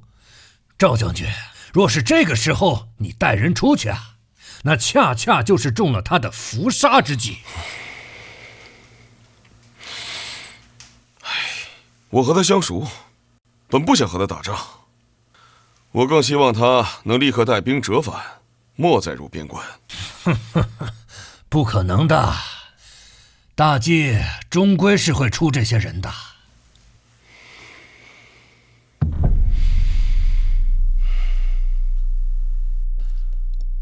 将军，你看，这10人一灶，小东家的援军已经开始生火做饭了。哼，可笑！说什么3日之内攻破河州，这样的大话也不怕闪了舌头。哼！我说句难听点的，如果耗到最后不愿意者返回内城，这4万兵马迟早都被他害死。这周边附近都是荒村野路，到时候他想逃都没地方逃啊！小金仙，小东家不简单。哼，那你觉得我一介妓人，为何能在北狄草原立足，又能被北狄汉王封为国师呢？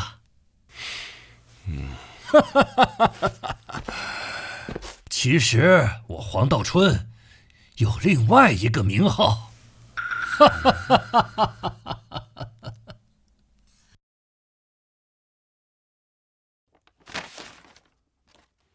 黄道春，妓人，北狄第1志士，这都什么乱七八糟的？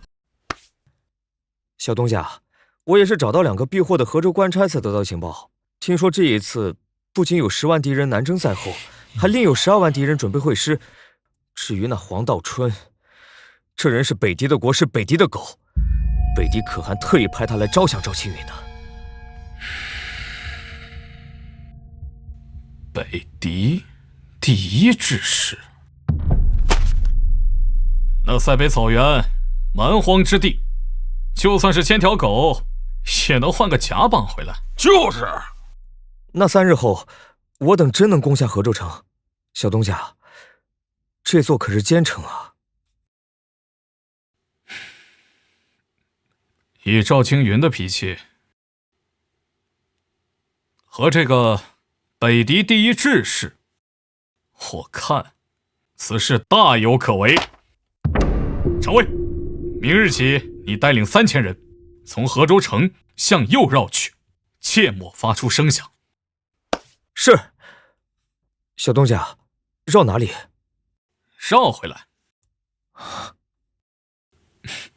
四虎，哎，你也带3000人，等常威回来之后，你也跟着绕一圈。好，木哥，我终于要做将军了。记得小心一些。绕完河州城之后，就从右边的林子里边再走远一些，再折回大营。是。虎哥，虎哥，认真，小心。木哥，我听说要立军令状的，我立师长。哎，你别立。啊！那徐将军，我等做什么？你便和我留在大营之中，稍后2日，这大营中便以40人为一灶。是。啊，木哥，这不得把饭桶捅烂了呀！想委屈一下你了，待入了河州城，自然是有酒有肉。好，木哥，好，好啊！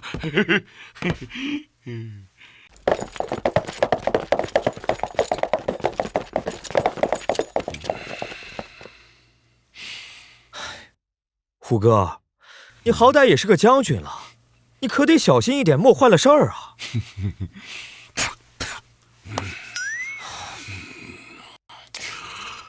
常威小子，我昨夜可是要李军令状的，木哥不让，我难得带了一回兵，岂会让你比下去？放心吧，我会小心的。最好是驾！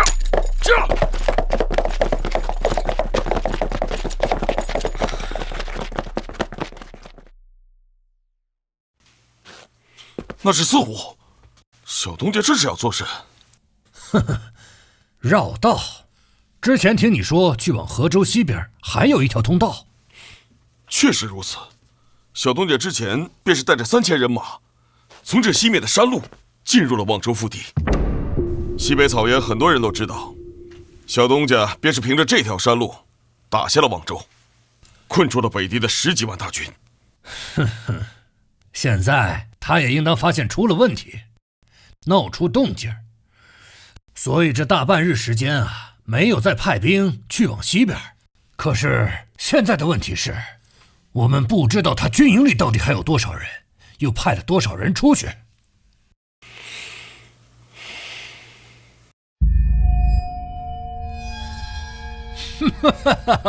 不对，他这是想瞒天过海。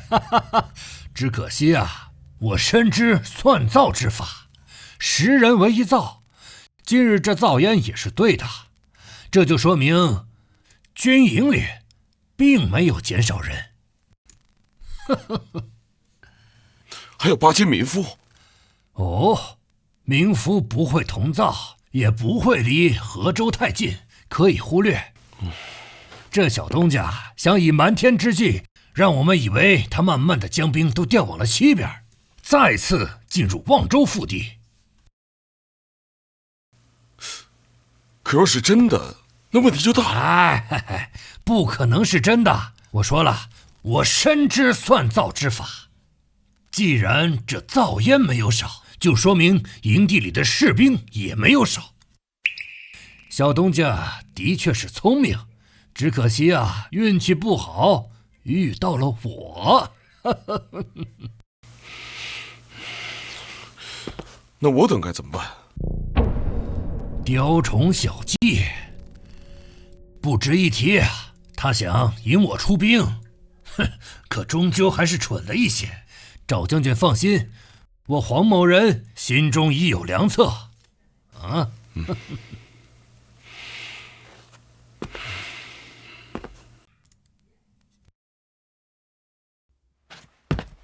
将军，虎哥确是一位冲锋的虎将，但这等细微的事情，我终归觉得他会出点什么问题。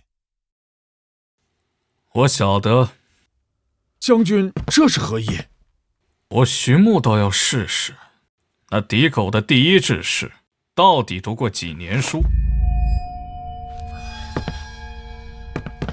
哎，回来了！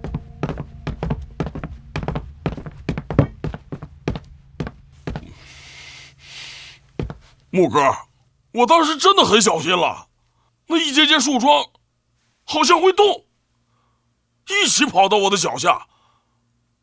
我当时明明看见落脚了。木哥，我明日再去，定然会小心。明日不用去了。咋的？明日有其他事要做。小东家，只剩2日了。我晓得。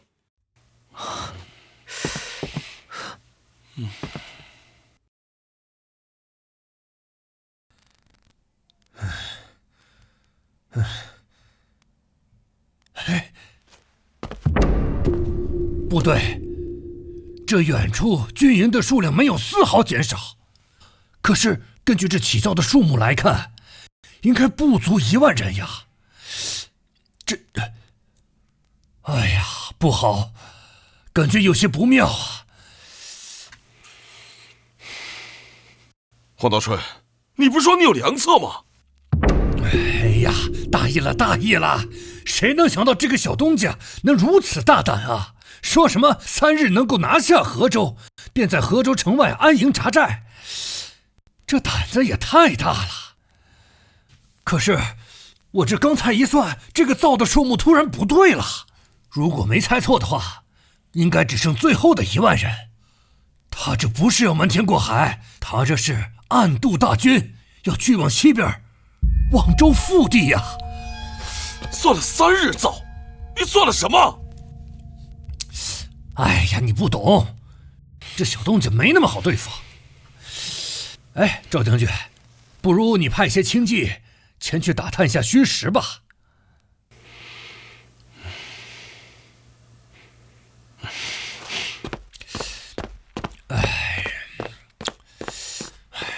这个小东家，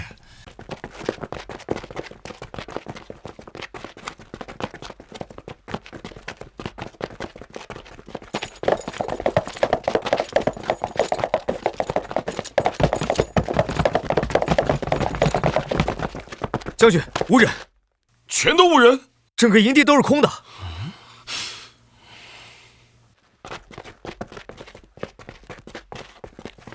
不好，小东家定是远遁了，回河州。是。就。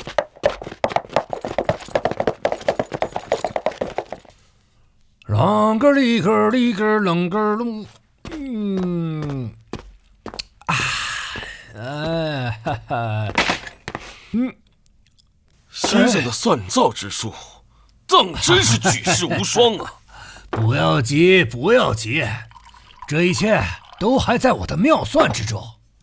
这个小东家，就算是救了望州，那又如何？到最后，他同样是一个死。哼，到时候赵将军只需从河州出兵，再与我北面望州大军两相夹攻便可。啊！啊！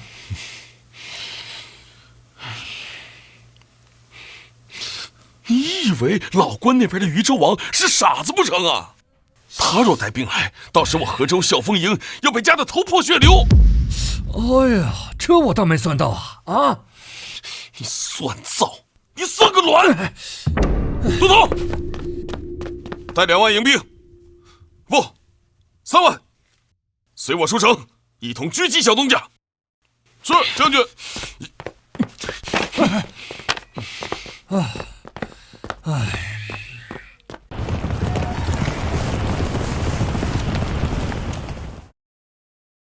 木哥，那赵青云怎么带着人走了？四虎，这是你的功劳。木哥，我啥事也没做啊。将军，城门守军少了，南城门那边不到1000人。准备好撞柱，还有攻城梯。徐将军放心。宇文，这登城之事，本将军便交给你了。将军放心。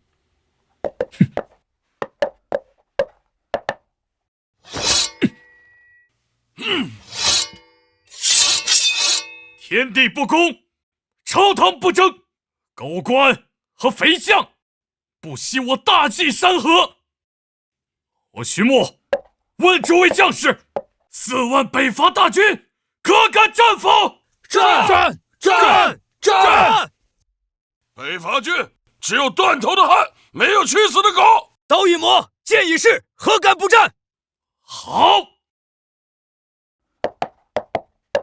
大计之虎何在？四虎在此，兄弟们，随我抢占南门！这！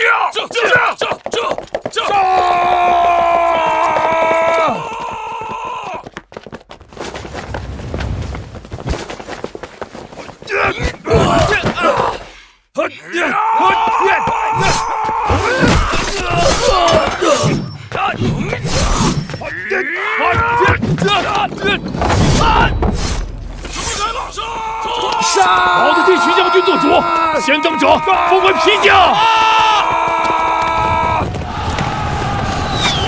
快！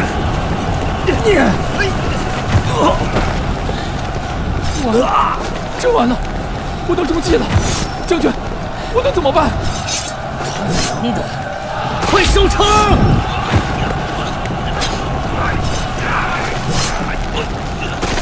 快收城！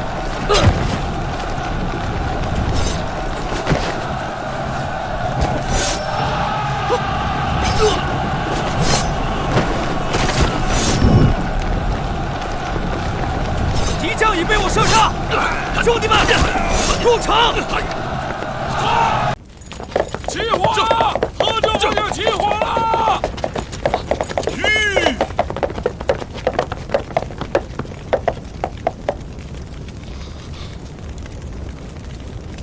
这是怎的？城里着火了！哎，不对啊，生灶做饭的时间早过了呀！操！黄道顺，你再提这个字眼，我杀了你！哎呀呀呀呀呀！哎呀，哎！啊！将军，合州城已经被人攻破了。什么？徐将军，马栏里尚有3000多匹驯马。宇文，你率1万人镇守河州，若是无事情，便把赵青云的府邸给抄了，安抚百姓。是。常维，你从军中挑3000会骑马的兄弟，余下的除了宇文的本部，其余的人随我去望州。是。小东家，我做骑兵统领。常维，这段时间这3000人便交给你统领。3000是。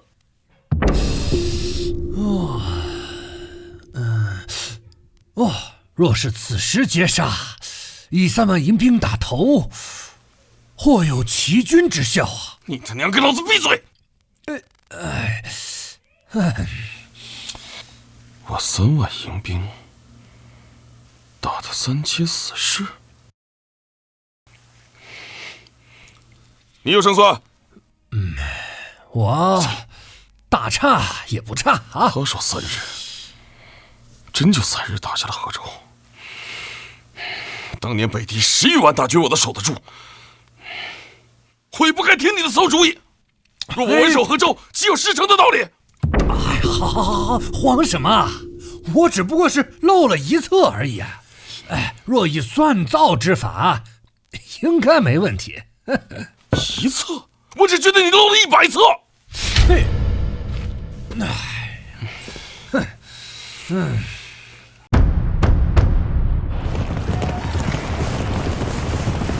将军，南方正有一支大军赶来，莫非是笑风营？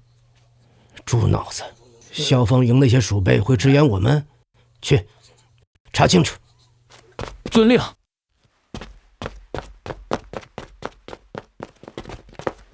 小东家，知道没有援军，为何不退啊？这是我大计的山河，如何能弃？小东家不知道，连将军率领我等挡住了敌狗的6次冲锋。将军要是知道这次是小东家带着人驰援我等，将军一定会非常高兴的。连将军，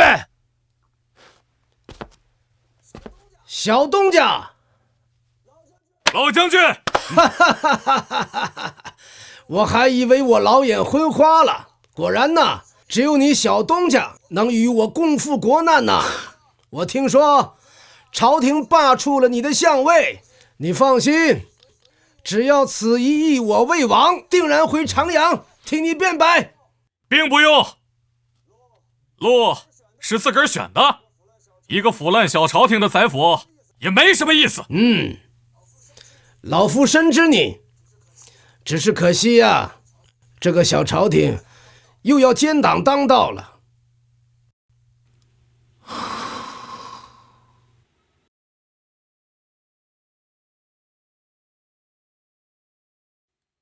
老将军，为何还是这些老兵户啊？先前那些老兵啊，我让他们回内城养老了，剩下的都是能打的。他们说敌人未退，即便回内城养老也不安逸。我呢，拗不过他们呢，便由着他们去吧。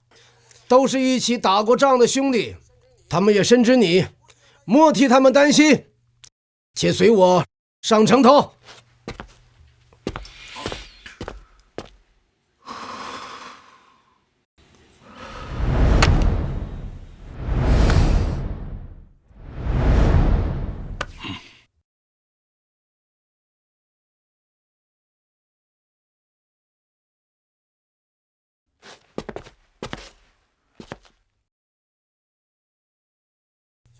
小东家，你来看，那远处便是敌军的大营。昨夜啊，这帮敌狗还攻城来着。天杀的贼人！我估摸着一会儿他们还会攻城。这些敌狗啊，不拿下望州，誓不罢休啊！不过还好，我们身后还有一个坚城。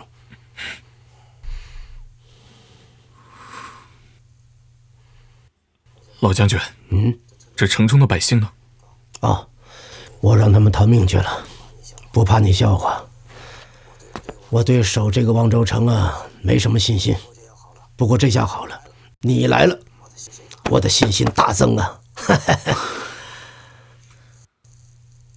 老将军，不如这样如何？我让我的人上来换防，也让这些老卒们休息一番。哎，无妨，这些人呢不会愿意的。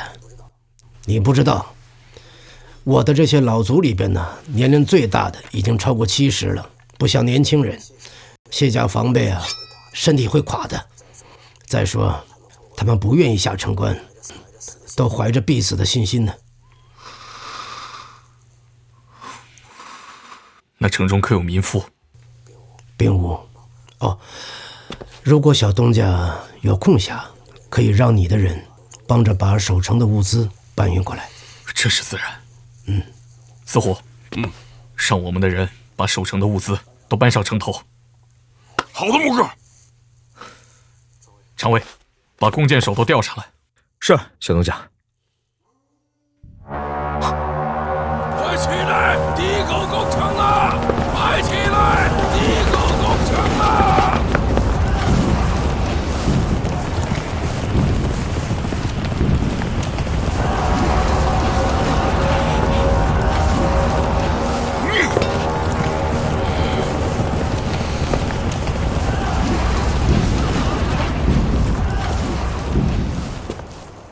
各位袍子，大丈夫生于苍穹之下，天地之间，应有舍生取义之志，驱除敌虏，守护我中原山河。我等6万余老弱驰援望州，几经此战，如今只剩3万，为何小东家一入内城，再次带人驰援望州？为何？为的是我们身后妻儿子女，为的是千万中原的百姓。若我等不战，谁战？是可亡，中原山河不可亡。战！战！战！战！战！